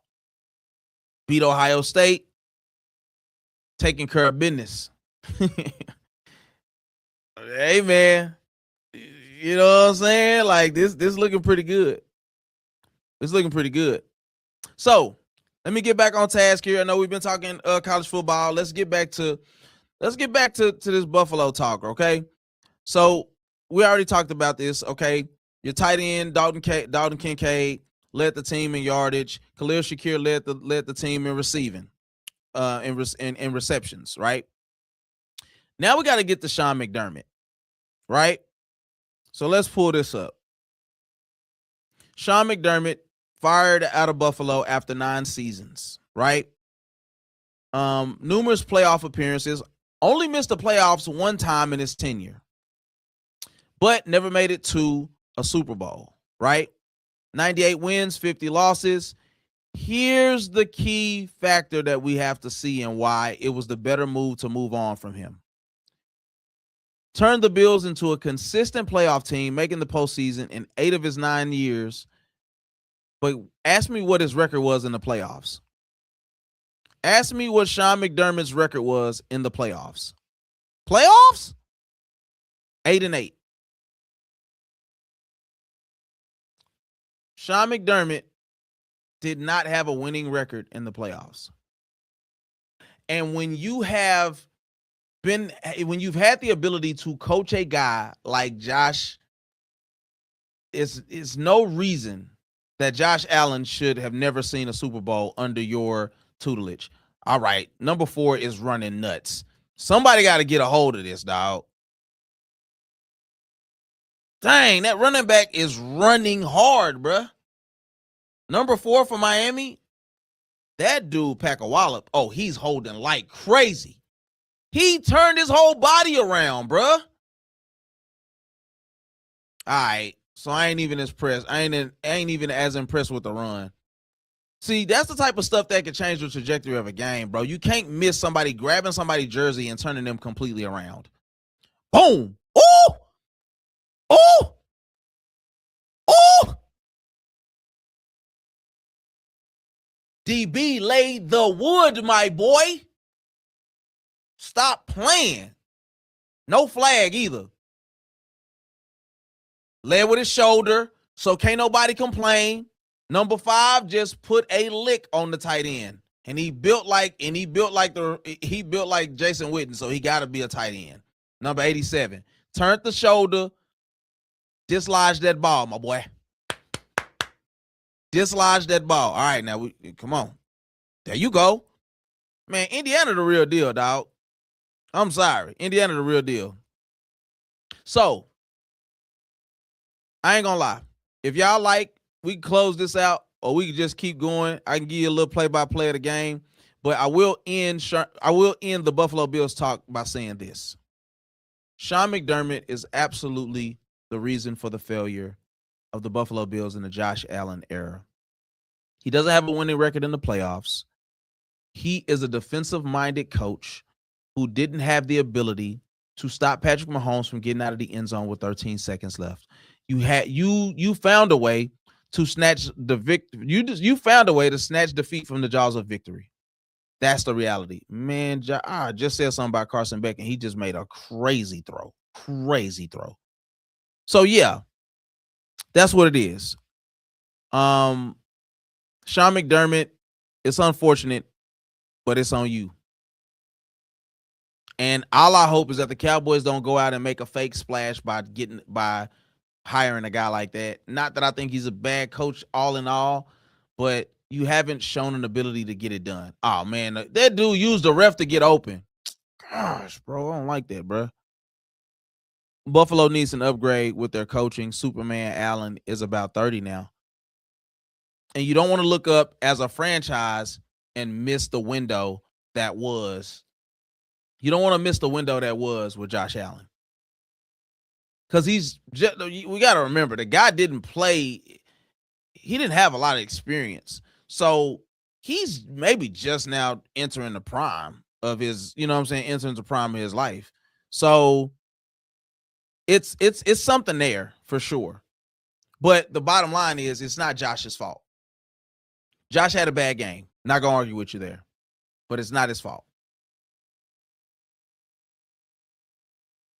So we got the fourth quarter coming up. It's 1:42 left. Oh, see, I knew that was going to happen. You see that receiver, number 10 is electric, bro. You got to, bro, stop bagging off a buddy. Put a safety over the top, chuck him at the line, because otherwise he's going to freaking break one of these for a touchdown. I'm telling you, this is just how this goes, bro. That's that Miami speed. He got to be for Miami. Them dudes from Miami is really cut different when it comes to that speed, bro. Them Florida boys, Florida, Texas, California. When it comes to speed, ain't nobody touching them three states. Texas, Florida, California. Period.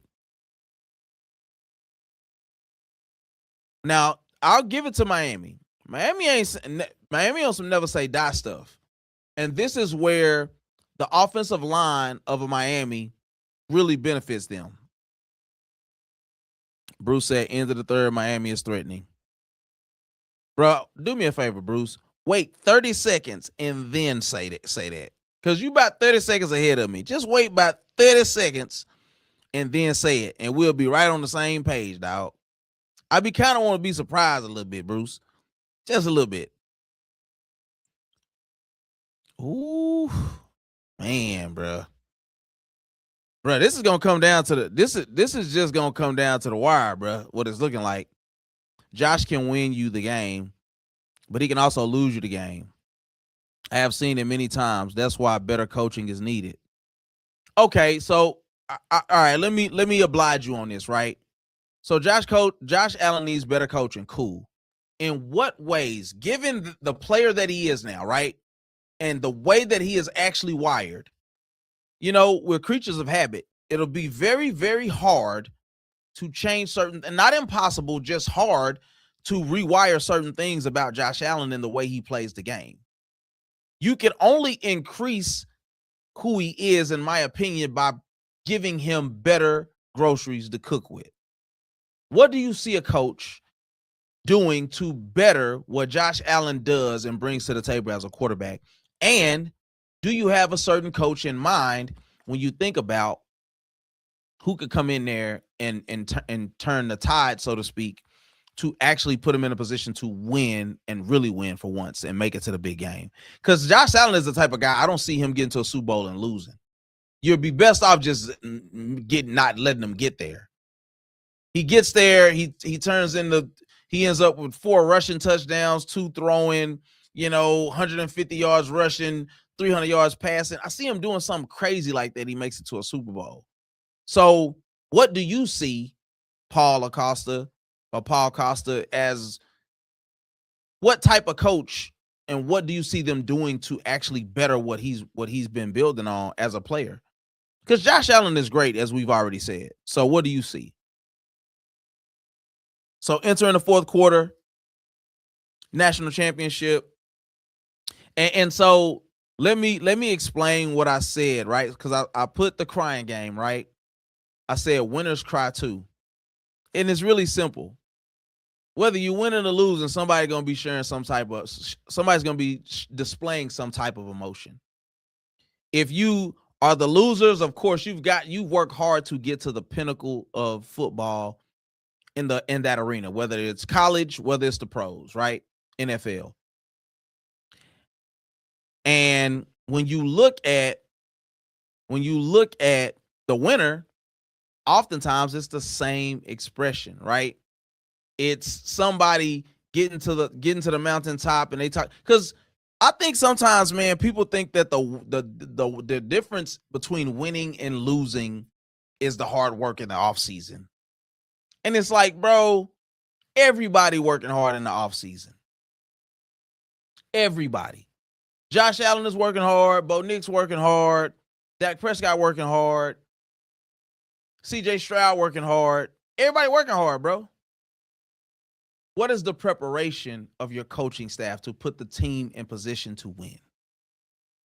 When I look at the difference between those things in free agency and in coaching, I don't believe that Sean McDermott ever really did what he was supposed to push Josh Allen in a position to win. You can't fumble, carry the ball loosely. You can't shuffle the ball forward.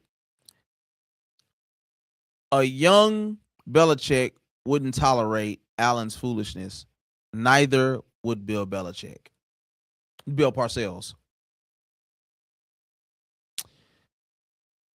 Here's my rebuttal or disagreement with what you said. I think in theory you're right. And what we know about Bill Parcells and probably Bill Belichick, they're cut from the same coaching tree. So they probably made examples of their star quarterbacks, receivers, running backs. That's just the same, right? But what you don't want to do is lose the ear of Tom Brady. What you don't want to do is lose the ear of a Josh Allen. What you don't want to do is lose the ear of a Drew Brees. Because once you lose the ear of them, you are gone. Now, Tom Brady ended up leaving and going to greener pastures, winning the Super Bowl. Bill Belichick, the rest of his career in the NFL, was amounting to much of nothing. I still don't think that it was a Tom Brady was better than Bill Belichick argument. But my point is, quarterbacks are different. When you go out there, Josh Allen is finding a way to better his team. Plays like that work until they don't. Shuffling the ball, like I get the holding the ball loosely. I mean, the dude's 6'6" with freaking bare hands. So I get that, right? But overall, Josh Allen does what he does. He makes crazy throws, 30 yards, 40 yards, 50 yards down the field because he's a great quarterback. So to say that those type of coaches wouldn't have put up with that, it's not even that I fully disagree with you. I'm just saying, when did he bench Brady? And I haven't got to that comment yet. Bruce Glass, Miami touchdown. Said it's 17-14 Indiana. I'm seeing a kickoff now. Bruce Glass, I told you wait 30 seconds now. Just give me 30 seconds and then do your thing. Like I'm saying, literally, let 30 seconds go by and then put it in the chat. Belichick benched Brady. Belichick used to call Brady out in front of the team, and that's why the relationship sucked. And I'll be honest, I don't know if it always played the biggest positive that you may think it did. And I'm cool with you calling out the great players, right? But when did he bench him? Like, please tell me more. I never remember Brady benching Belichick. I mean, Belichick benching Brady for any reason. That's just me, though. I don't remember that. All right. So second half, they have appeared to tighten up on Fernando Mendoza. 3 pass attempts, 3 sacks, 3 completions, 3 sacks. So they stuff in the box on Buddy. The running back's running hard, but it's like, see, man, I can see the tide changing too. Because here's the thing about any sport, we all know this to be true. It's still a game of momentums and swings. So, I didn't know that. Taylor coaches at Miami. I didn't know that. Anyway, a lot of the times it's like how I knew that Green Bay was going to end up losing that playoff game to Cincinnati. I mean to Chicago. Sorry, it's because when you have the momentum early in a game and you don't shift, if you can't capitalize, turn it into points, not just 3 like the Cowboys when we were playing and we against Detroit and we kept kicking field goal. I'm like, boy, what are you doing? Go for 7. But eventually that stuff's gonna come back to bite you. And so Indiana has to at least keep scoring. If they don't keep scoring, it could, as much as I said, kind of money is safe, it could also not be safe. Uh-oh. Ooh. Uh-oh.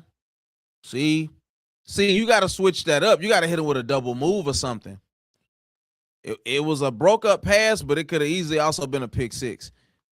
See, see when your corner start getting greedy like that, you got to know when to capitalize off of it. You got to at least hit him with a double move or something. You can't just, I know you want that back. He did, in fact. The New England fans wanted Jimmy Garoppolo to replace Brady. He benched Brady in the second half of a game. Oh, see, I thought you were talking about like a full game or like the first half or something. Ooh. I'm telling you, number 3 and number 11 for Indiana, the receivers, them boys got juice. Tropicana. Anytime them boys, they get them bubble screens and they be ready to take them jumps to the house, dog. It get real different. That was a good hit. Boy, I know them dudes, man. It's like a car crash every play. I know they be waking up, boy. And old buddy held them up for him to hit him. Man, I ain't gonna lie to you. Great game. Great game. 13 minutes left. Well, 12 minutes left. 17-14 Indiana. 1st and 10. Ruben Bain. All right, Mendoza got a little legs on him. He's able to get out the way.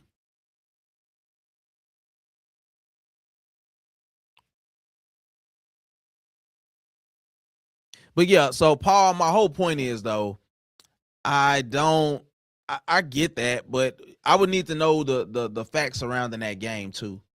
Did Brady throw a couple picks? Like, I would need to know what was going on in the game because I don't think it was as simple as he just benched him.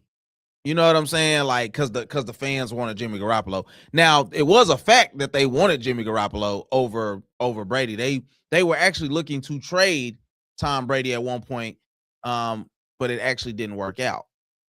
I think Jimmy Garoppolo either got hurt or he played terribly or something, and it was like, well, yeah, we sticking with Tom. Oh, that's what it was. They were trying to trade Tom. And the owner found out that Bill was trying to trade Tom, and he nixed it.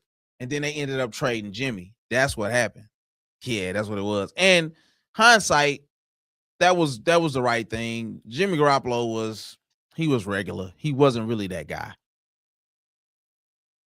Yeah, he wasn't that guy. Ooh, look for the ball, sir. 4th and 5. See, dang it. You got to track the ball better than that, bro. Brandon Beane has done a crappy job with player personnel. Philly is the model for recruitment. Who is Brandon Beane? If you don't mind me asking. That is holding, bruh. Bro. Oh, they going for it on 4th and 5. I like this. 4th and 5. Timeout. You got to get that play in sooner. See? So apparently, Indiana is a team that doesn't make a lot of mistakes. Early in the game, even though they were pretty much controlling it, they had a bunch of penalties. From what I'm seeing, they're faced with situation. This is the national championship. This is the Natty. So it's a lot of things that they're probably dealing with that they haven't had to deal with before. And it's hopefully they can maneuver through this because this is a pivotal 4th and 5 in the 4th quarter. You don't want to get a ball back. Miami could get a lot of momentum and getting the ball back and driving the ball down the field.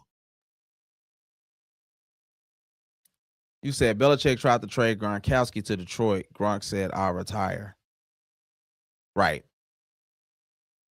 But he came back. He came back with Tampa, right? If I'm not mistaken, he came back with Tampa, or am I tripping? Or did he not come back? I'm trying to remember how that sequence went. But yeah, that was his boy, though. That's his boy. Brandon Beane is the GM for Buffalo, player personnel. Okay. Appreciate that. Yeah, I ain't gonna never act like I got it all figured out. I know all these guys because I don't. So I could agree with you. Okay. Yeah. Okay. See, that's what I'm saying, Bruce. He did come back and played in Tampa. Okay. So there we go. See, we ain't gonna talk about how it also wasn't just mere luck that Tom Brady got over there and won a Super Bowl. First of all, Patrick Mahomes lost both his guards before they played. That's the first thing. Number 2, that was a top 3 defense that Tampa had. And then they had receivers. We remember who they had at receiver, right? We don't got to talk about it. But we remember who they had at receiver. You got Gronk. And then you got LeGarrette Blount. Tom Brady was in a far more advantageous situation than what we ever talk about. But I'm not mad at that. That's smart. You still have to go execute. You still got to go get in and win. Now, what he should have done is just left it at that. Won your Super Bowl and got out of there. Then you come back the next year, play against the Cowboys, you get drubbed, and now that's how you have to end your career. You could have went out on top, my boy. That's all I'm saying. If I had one thing to tell Tom, you should have retired a year earlier. Leave with that Super Bowl. Why are you coming back? You ain't finna do it again, bro. Once again, as we said earlier, like when we talk about Philadelphia, you talk about Kansas City. Coaches and players get poached. That's just how it goes. So are they they sticking with it. They actually going for it. Don't say nothing, Bruce. Let me find out on my own. Or I'm looking at 11:28. Wait for it to get to 10:56 before you say anything in the chat. I just want the opportunity. Now, the clock ain't. Tom Brady won that Super Bowl. Don't forget, Tom was old as dirt. Absolutely. Oh, did he catch it? He caught it. 4th and 5. They just completed like a 20-yard pass. Indiana, let's go. Let's go. I'm hating on Miami. I don't care. Ooh, that was a catch, boy. That was a catch on the sideline. Do you hear me? Oh, he snatched it too. Butt down before he went down. Secured the catch.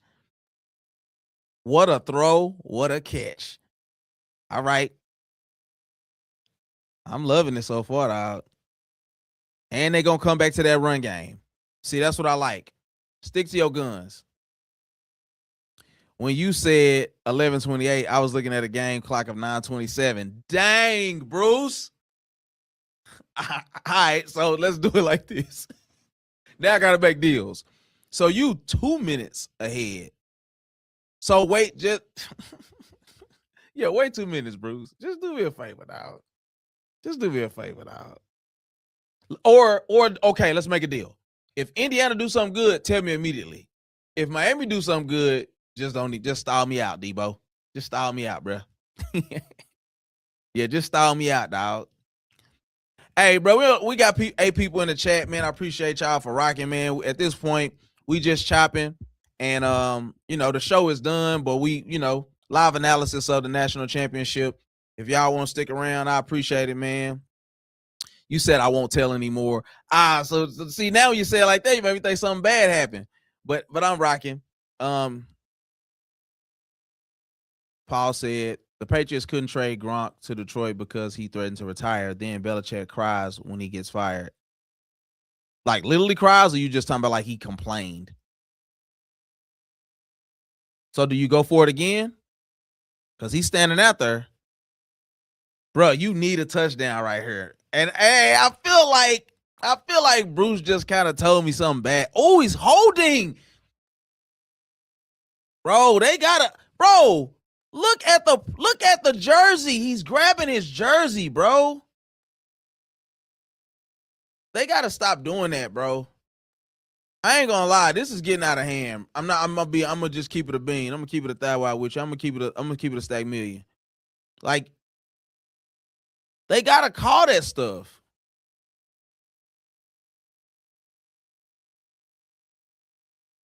So now you got another 4th and 5.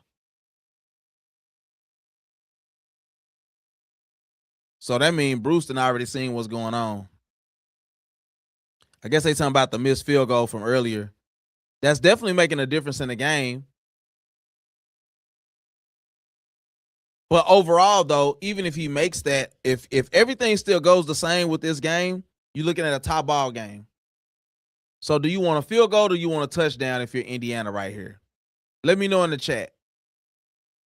If you're Indiana, do you stick with it or do you go up by 6 and then hope to hold them? Miami got a lot of momentum, bro. I would take the points here, and I'm all for it. No field goal. Yeah, I don't. No. I know they ain't. So you saying you'll go for 7? I ain't mad at that. I'm not mad at going for it, but I'm just saying, like, bruh, you don't want them to get the ball. My thing is, I wouldn't want to give Miami the ball down 3. No field goal. They go for it. Oh, let's go. Let's go. Boy, did y'all just see that, dog? Mendoza is a dog, boy. Bruh, Buddy took off, got hit, pinballed, and went for another 5 yards on 4th and 5. Clutch if I've ever seen it, bro. Dove for the TD, got hit in the back, got hit in the bike. Bruh, that was insane. Oh, you saying they did go for it. Now, you got to watch your language a little bit, Paul, now. He B-worded. He says he isn't welcome at Gillette. He doesn't want New England scouting at North Carolina. He acting like he's 5 years old. Well, he's dating a 10-year-old. So there's that. And then he said, I'm saying they did go for it. Bruh. That was insane. Is that his parents? He like, girl, kiss me. She like, no, no. Hey, don't embarrass me in front of all these people on national television. Kiss me in the mouth. What you think this is? You better kiss me in my mouth, girl. Show me you love me. Rooting for our son. Because that's my son. Bruh, this national championship is going crazy. Was not expecting that, bruh. Now, Connor, I'm going to say it again. Your money looking safe. Because Miami has to score and then get a stop. And they have to score relatively quickly. So that's why my thinking, I said I would go for the field goal because I'm like, I'd rather walk away with some points than no points, but it's the national championship. You're never going to be here again playing against Miami. You got one chance to do this. So I guess, Bruce, I mean, you wasn't giving your opinion. You were saying what happened, but I'm like, bruh, that's your Heisman. Deservingly so. Bro, Ron ain't coming to work tomorrow. Ron ain't coming to work tomorrow, dog. I don't know, dog. I don't know. This is exciting, though. I ain't gonna hold you. Man. This is exciting. Oh, snap. Bruce, I'm behind because of me.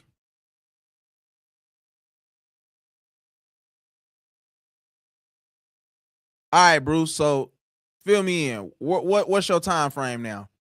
I'm at 9:18. Because I might have been behind because of me.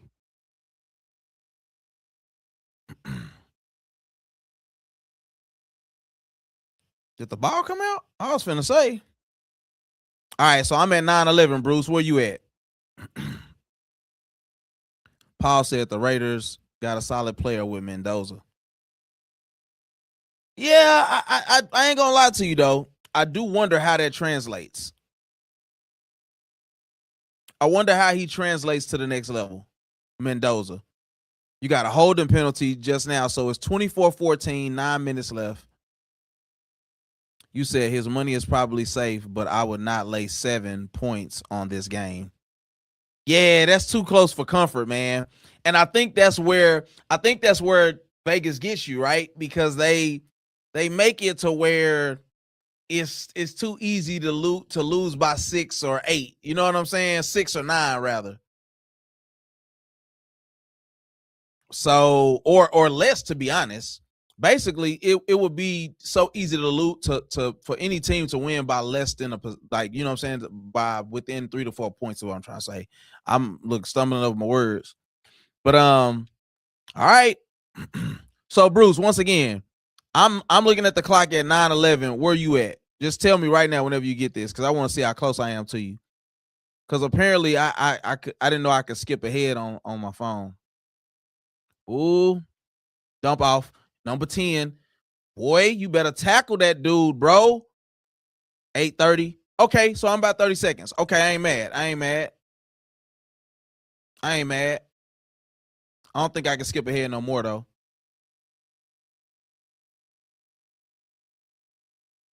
I mean, I am watching on an app on my phone, so. Okay. All right.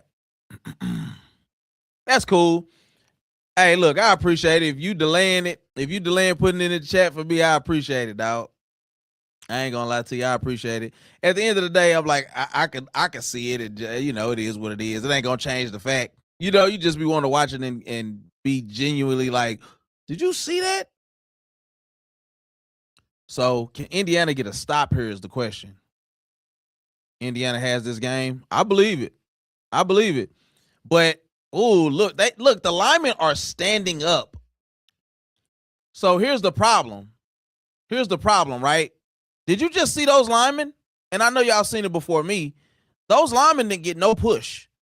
The lineman was standing there just putting their hands up because they couldn't get no push on those offensive tackles and guards. Yeah, they got to get some push, man. You might need to bring a linebacker. I think you got to send a linebacker to kind of help put some pressure on Carson Beck. Because if you do let him sit back there, and I don't think he's a great quarterback, let me be honest, but I think if you let him sit back there, he can find an open receiver, and they are talented at receiver. So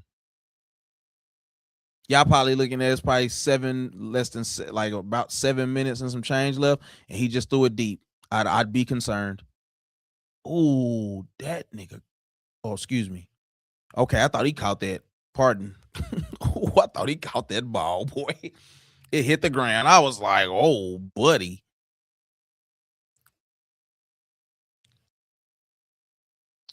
Buddy lost his back pedal, though. But Buddy back pedal is not good. He almost caught that, though, y'all. I ain't gonna lie to you. Number 0 almost caught that. Yeah, if I see Carson winding up to throw the ball deep, I think somebody going to be open 95% of the time. Y'all got to find a way to get some pressure on the quarterback, bro. You got to. Oh, false start. There you go. At this point, I know they want us to people want integrity, but nah. I mean integrity, like meaning you ain't rooting for nobody. I'm rooting for Indiana. Miami must have gave Beck good money to leave Georgia. Good for him. No, that's not what happened at all. He was terrible at Georgia.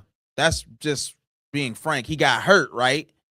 He got hurt, and then they went ahead and moved on from him, and he ended up leaving to go there. He wasn't good, man. That's really the only way to put it. He wasn't good. He had a lot of promise, but it didn't materialize in Georgia. So they literally moved on from him, and that's the reason why he ended up in Miami. And the funny thing is, I thought they had no shot. I was like, Miami has no shot. See what I'm saying? Number 10, I told you, bro. First, bro, bracket number 10. You can't let number 10 just run loose. And that was a coverage breakdown. Look, it's like everybody's running in quicksand trying to follow him. Look at number 1. Look at number 1. Bro. And then he had 2 guys that played the sideline. One guy got to go with him, bro. You don't let that guy get wide open. I'm just saying, bro. That's poor. That's poor. Ooh, that's holding. Ooh. A pick would dang near end this game. I hate when somebody do something wrong and then the quarterback automatically gotta go downfield a little more. Boy, put the ball where I need it. That was on the running back though. Running back number 4 got butterfingers. I never let a finger on my butterfinger. That boy can't catch. You will not be getting screens if you make it to the NFL. I promise you that. You are strictly 3 yards in a cloud of dust guy.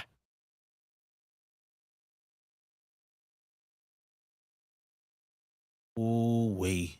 Number 10 is just nasty, bro. Number 10 is nasty, bro.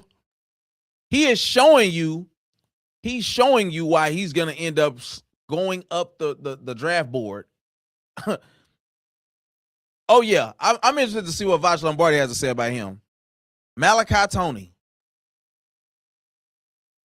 Was he already talking about him? I wonder if that's the guy he was talking about that's not a big guy, but he's got the best hands in college football. I wonder if that's the guy.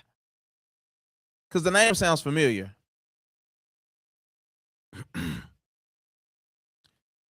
No pick on this drive. Mendoza better win this game. It's in his hands now. Man, I would say, I mean, I agree with you. Mendoza, it's your show. But I think also, bro, see, he's got speed that it could materialize on the next level, but everybody fast in the NFL. These guys, see, this is where 4-star, 5-star stuff makes a difference because they don't got a bunch of 4 or 5-star recruits on that defense like that. Not at corner, not at safety, not like that, not with no speed. They might got some guys that can hit good, but they ain't got guys that's going to be able to follow number 10 around. Not for Miami. Forget about it. But here's where I'm okay. I think Mendoza has the clutch gene. I think Mendoza has a clutch gene in him, to be honest with you. Yeah, I think he could do it for sure. But what will help them tremendously is if their run game can actually keep up. Because at first half, Indiana's run game was getting pushed. They was getting 4 or 5 yards a pop almost, pretty much, about 4 to 5 yards a pop. Second half, it hasn't. They've been getting good runs, but it hasn't been like first half. It was like pick your poison. It don't matter. They finna get 4 to 5. It ain't been like that the second half. So I would be interested to see how they actually adjust to that. He does. I agree with you. Mendoza definitely throws a good ball. So this is my longest. Like I didn't even care about Ohio State and them. It didn't matter. I didn't really care. But for all the marbles, if I'm just looking at this game film,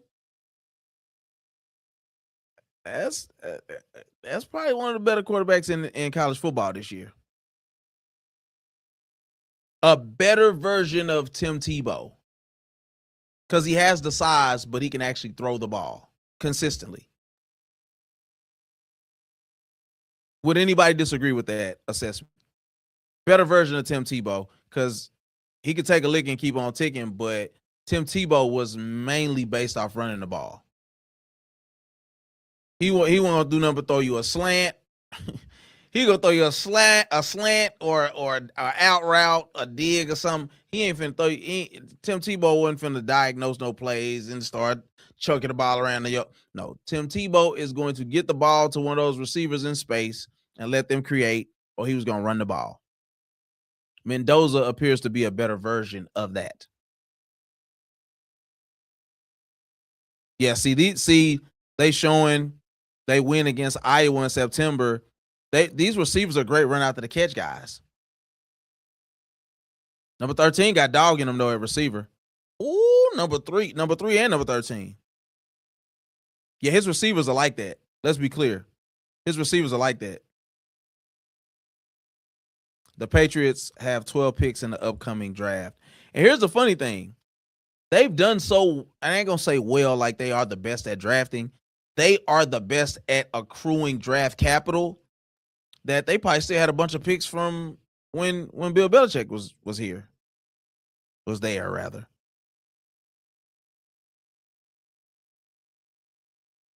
That's, hey, talk about being able to retool. Like, whether you're going to package some picks to move up to better yourself for a few draft positions, or even if you stay and make all 12 picks, I mean, it don't get no better than that. To be, if you're the Patriots, having draft capital, especially if you know how to draft, you're talking about making your team even more dangerous on the heels of being able to possibly play for the chance to go to the Super Bowl or win a Super Bowl. 3 or 4 yards at 3 or 4 yards a clip, the running back will take. Angel Riviera, what's going on? I see you showing that's Puerto Rico, right? I could be wrong. Don't be mad if it was wrong. That's Puerto Rico, though, right? But shout out, you know what I'm saying? Make sure you hit the like and subscribe to the channel. I appreciate it. We are pretty much watching the finale of the Miami, Indiana College Football National Championship. Indiana's up 3, 24-21, 2nd and 7 from what I have. 5 minutes left in the game in the fourth quarter. They're essentially trying to salt this game away. See, this is why I also like throwing the ball early on first or second down, to find a receiver to get open, because if you pigeonhole yourself to running twice and you don't get 4 to 5 yards a pop, you put yourself in a position where you have to throw the ball on third down. And I don't like having to have to throw the ball. Anything 3 yards or less, you don't have to throw the ball. But it's 3rd and 4, so you're in no man's land. I personally would have liked to have thrown a screen or something early. Ooh, good play call. Just a good play call. They know how to use Mendoza right too. Roll them out, catch a receiver flaring out. You got the receivers out blocking. The guy that goes in motion is actually going to catch the pass. That's beautiful play calling. That's excellent play calling.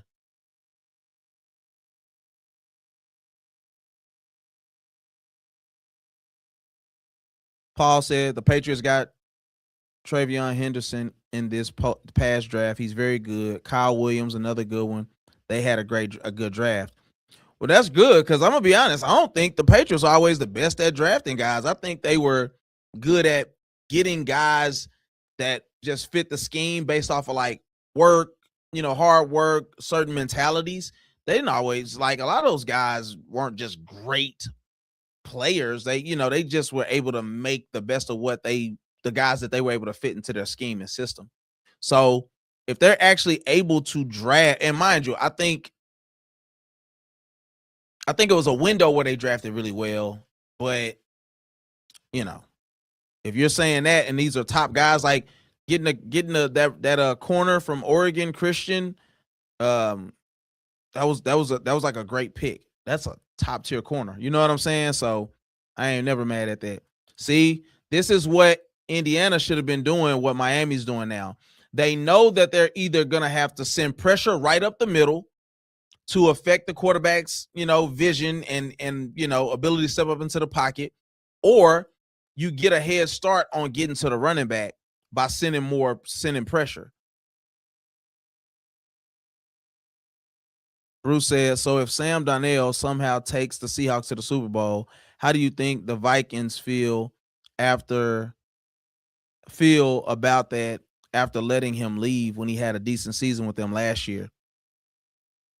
I think that's why it's always hope to draft a solid player.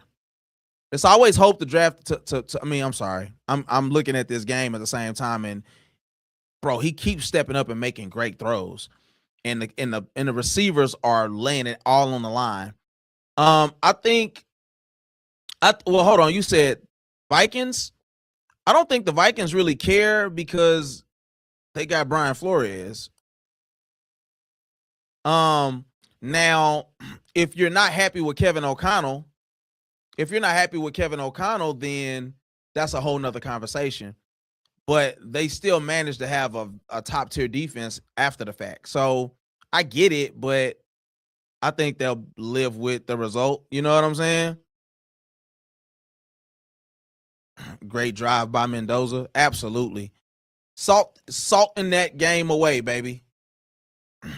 He seems really just like cool as ice, man. Mendoza doesn't seem to really be shakeable like that. First down, boom, set the block on the edge. See, let me tell you what Indiana is. Indiana is that Pistons team that beat the Lakers. 2 minutes to go. Yes, I'm with you, Bruce. Mine say 2 minutes too, but how long they been at 2 minutes? You know what I'm saying? But Indiana, looking at this team, is the Pistons that beat the Lakers. It's the Mavericks that beat the Heat. It's technically the Pistons didn't have a superstar on that team. Chauncey Billups, Tayshaun Prince, Ben Wallace, Rasheed Wallace, Rip Hamilton, right? They don't have a superstar technically, but they are so cohesive and everybody plays their role well. We look at that Mavericks team. You got Dirk, you got JJ Barea, you got Quentin Richardson, You got what's my boy Tyson Chandler. You got the Jet Jason Eugene Terry. You feel me? You got a bunch of guys who play their role very well. That's what Indiana is. Except Dirk was absolutely undeniably a superstar. You talk about Dirk averaging 10 points in the fourth quarter. Forget the first, second, third. When it mattered most, Dirk averaged 10 points against LeBron James, Dwayne Wade, Chris Bosh. Like, it's impressive. So Indiana, when you look at the receiver go and set a block on the edge where he's laying out, they're doing whatever it takes to get the win. Everybody's sold in. Nobody is second guessing what their role is or how hard they're going to play. Everybody's giving everything to the game. That is what makes me believe this team will ultimately seal the deal. 2 minutes to go. Kevin O'Connell will be a great head coach for Josh Allen. Tell me why. And mind you, I'm not even saying that you're wrong, because what quarterback has he had? He had Mr. Do you like that? Kirk Cousins. He's got JJ McCarthy. Those guys aren't good. And he's still been to the playoffs with those type guys. Number one seeds with those type guys. So I'm not saying you're wrong. I'm just saying from your standpoint, why do you believe that he would be a great coach for Josh Allen, though? 2 minutes to go in the national championship. Indiana has successfully drove the ball down the field. Mendoza has been getting it done every way possible. The run game has been finding its groove again like they haven't had since the first half. It's been impressive to watch. Not gonna lie. Because he has you said because he has Sam Darnold.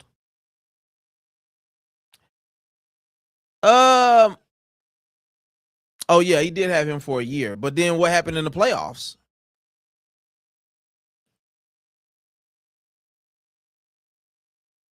Yeah, I mean, what happened in the playoffs with Sam Darnold? Because he looked atrocious. And was that a Sam Darnold issue, or was that a coaching issue? Because we see what Seattle's doing right now. So you tell me. Connor needs Indiana to score a touchdown to secure his money. Right. Ooh, and look, the running back just ran for 9 yards. Indiana, so Miami, so Miami has all their touchdowns. I mean, Miami has all their first downs, I'm saying. Unless they just use one. Did they just use? Okay. So Miami has two touchdowns. Why I stop saying it? Indiana has one timeout. Miami has 2 timeouts left. Charlie Becker. Yeah, that's what I meant. I keep saying touchdowns, Bruce. Hey, man, I've been fumbling over the words tonight, man. But Indiana has 1 timeout left. Miami has 2 timeouts left. According to now, we got 1:56 left from my watch. Indiana is up 3 in the red zone and driving, or close to the red zone at least. What a catch by number 80, bruh. Number 80 been balling this drive. Talk about he gonna get some consideration too. He looked like, I don't know if y'all ever Twitter end zone dance. That's what he kind of looked like. He kind of favored him a little bit. Sam Darnold used to see ghosts for the Jets. Absolutely. And man, that's why I think certain franchises, bro, GMs, and I mean, bro, that's Seattle is a boat. I don't know what that means.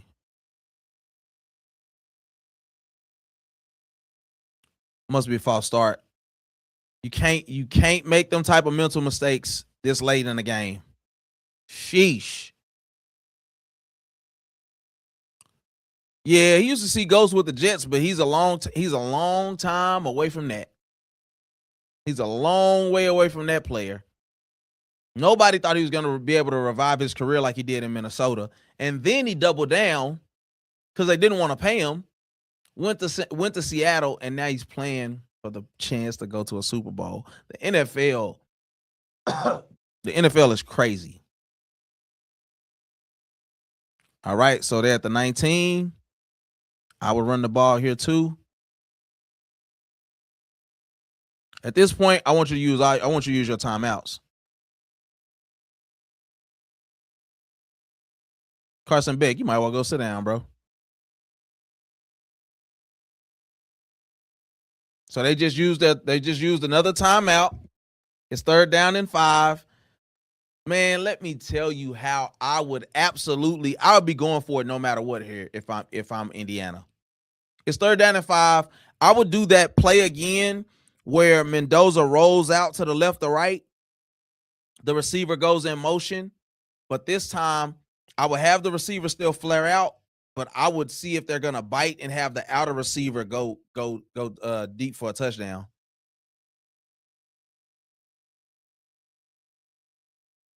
Seattle is unstoppable unless the Patriots can beat them. I think that Seattle might possibly have the most legit defense left in the playoffs. The most legit defense left in the playoffs. And if that's the case, I don't even know if Sam Darnold could mess it up. Now, they did lose Charbonneau, their running back. I don't know if he was the starter or not, but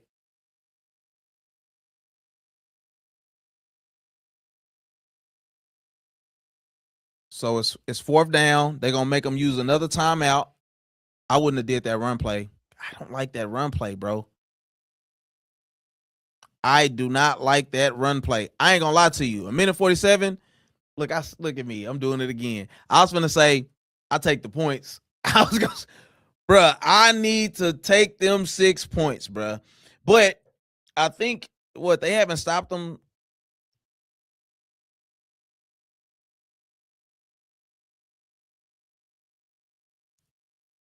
I don't know, man. What you do? Barbecue mildew. You got to put it in your quarterback hands. They kicking a field goal. I think that's too much time. I ain't gonna lie.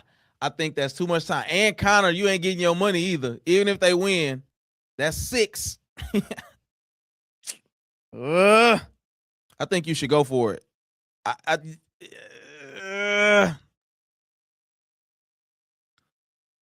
Here's my issue, though. Bruce. And I see your comment. Take the points. Here's my issue. If you're not able to find a way to put a muzzle on number 10, he's going to go score. Period. If you can't put a body on number 10, he's going to go score. He been getting loose all game, and I said it in the first half. If you don't put somebody on, buddy, he's going to go break one for a touchdown. And then now, true enough, it was in the red zone. Yeah, I'm with you. But that's my point. I don't trust the defense with number 10 on the field. And not to mention, that defensive line ain't getting no push. Bruce. Carson Beck warming up. Hey, if he can go, listen, talk about him having the ability. There's a chance that the receivers, running backs, and Carson Beck, so the receivers on both teams, the running backs on both teams, and Carson Beck all have the ability to incredibly increase their draft status after this national championship.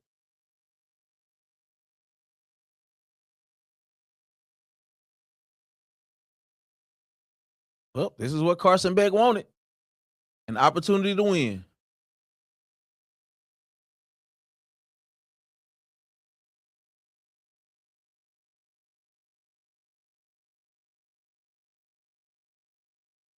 Look at Ray Lewis.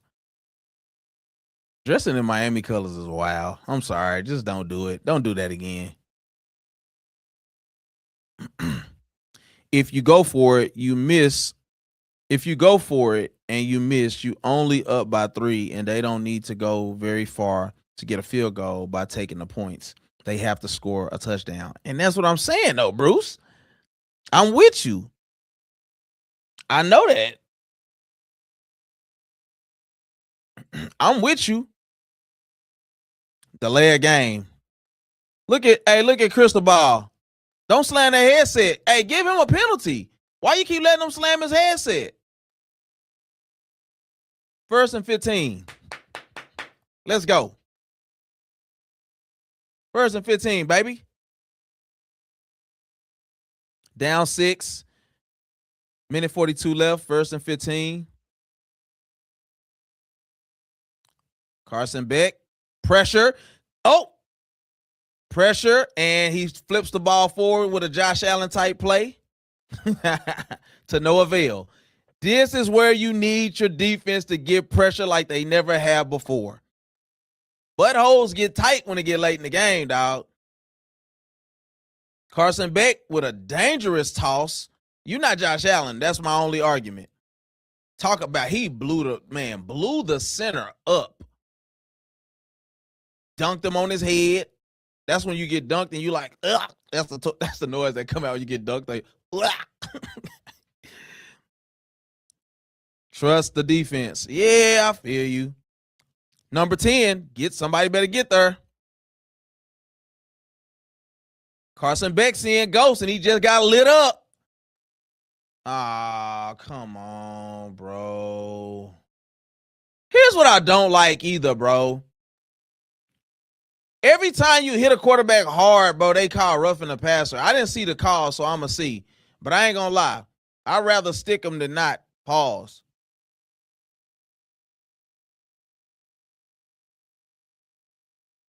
That's a bad call, bro. That's a bad call. That's a bad call, bro. See, that's what I'm saying, bro. That's what I'm saying. Stop trying to keep the game alive, bro. It was 3rd down. Bad call, bro. It was 3rd down and long. 3rd and 15. Don't help them out, bro. They don't need no help.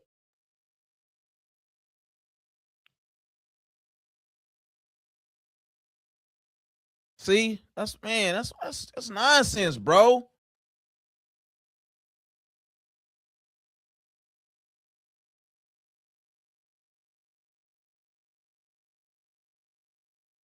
Because the defense may never get pushed like that again. The defense may never get a push like that on them couple plays, and that could have made all the difference in the game, bro. Less than a minute left.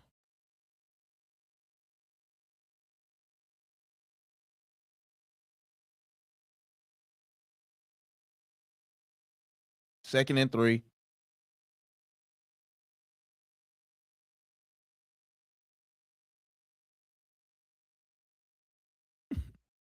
The Indiana coach is hilarious, bro. I'm not even going to lie to you. The Indiana coach is hilarious.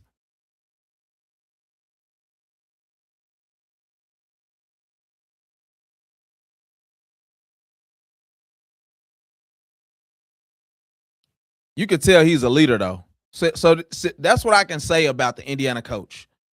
Win, lose, or draw, he's a leader of men. I'm telling you, he ain't nobody else talking in the room when he talking. That's a leader of men right there.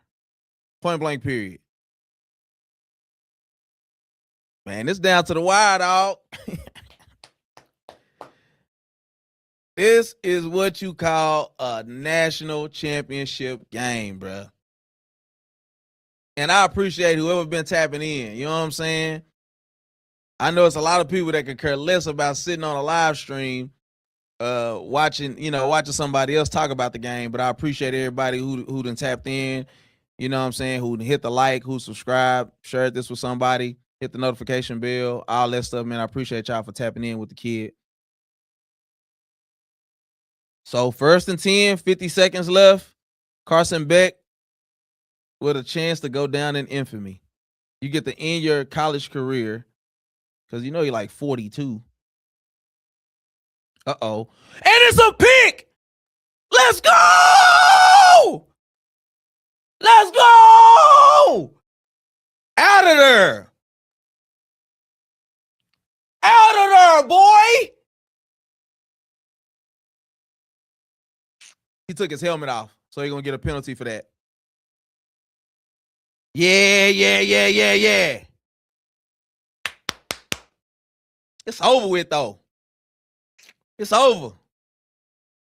Yeah.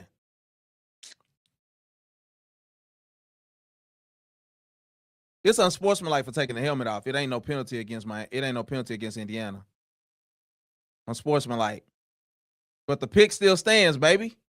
Yeah. The pick still stands, baby. Hey, Miami, it was real. Not real enough. Carson Beck, you get to leave college a loser. Thank you. It was real, but not real enough. Safety. All right. Scope this mug beautifully. Actually faded out. Oh, that was the corner. But the safety gave coverage. Oh, he was tracking the ball. He threw the ball too early. And here's the thing. If he didn't pick it and it actually went over him, the safety would have got it.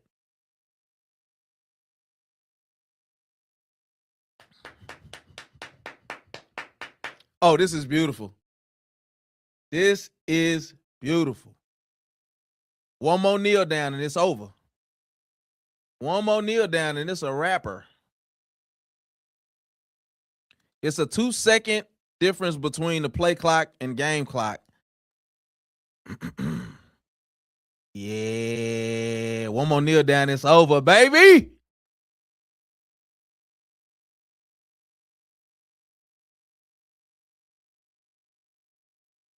It's over. Yeah, baby. Indiana, undefeated season. Fernando Mendoza, national champion, Heisman winner. Take down your mighty Miami Hurricanes. Hey, dog, I got to get up and go to the gym in the morning before I go to work. But this was a great national championship. Appreciate y'all for tuning in. We talked about Josh Allen. Anybody who knew, y'all go check it out from the beginning, man. If you want to watch all the stuff we talked about at the beginning of the show. I am your host, Anthony Moore. Ammo for those of you who may know for sure. And thank you for tuning in to the Mind of a Man Network. Thank you for watching. You're going to get these sports, bruh. As I end every show, life is hard enough. So please don't just live elevated. Until next time, I love you. May Lord keep you. I'll see you on the other side. Easy Y now. Peace.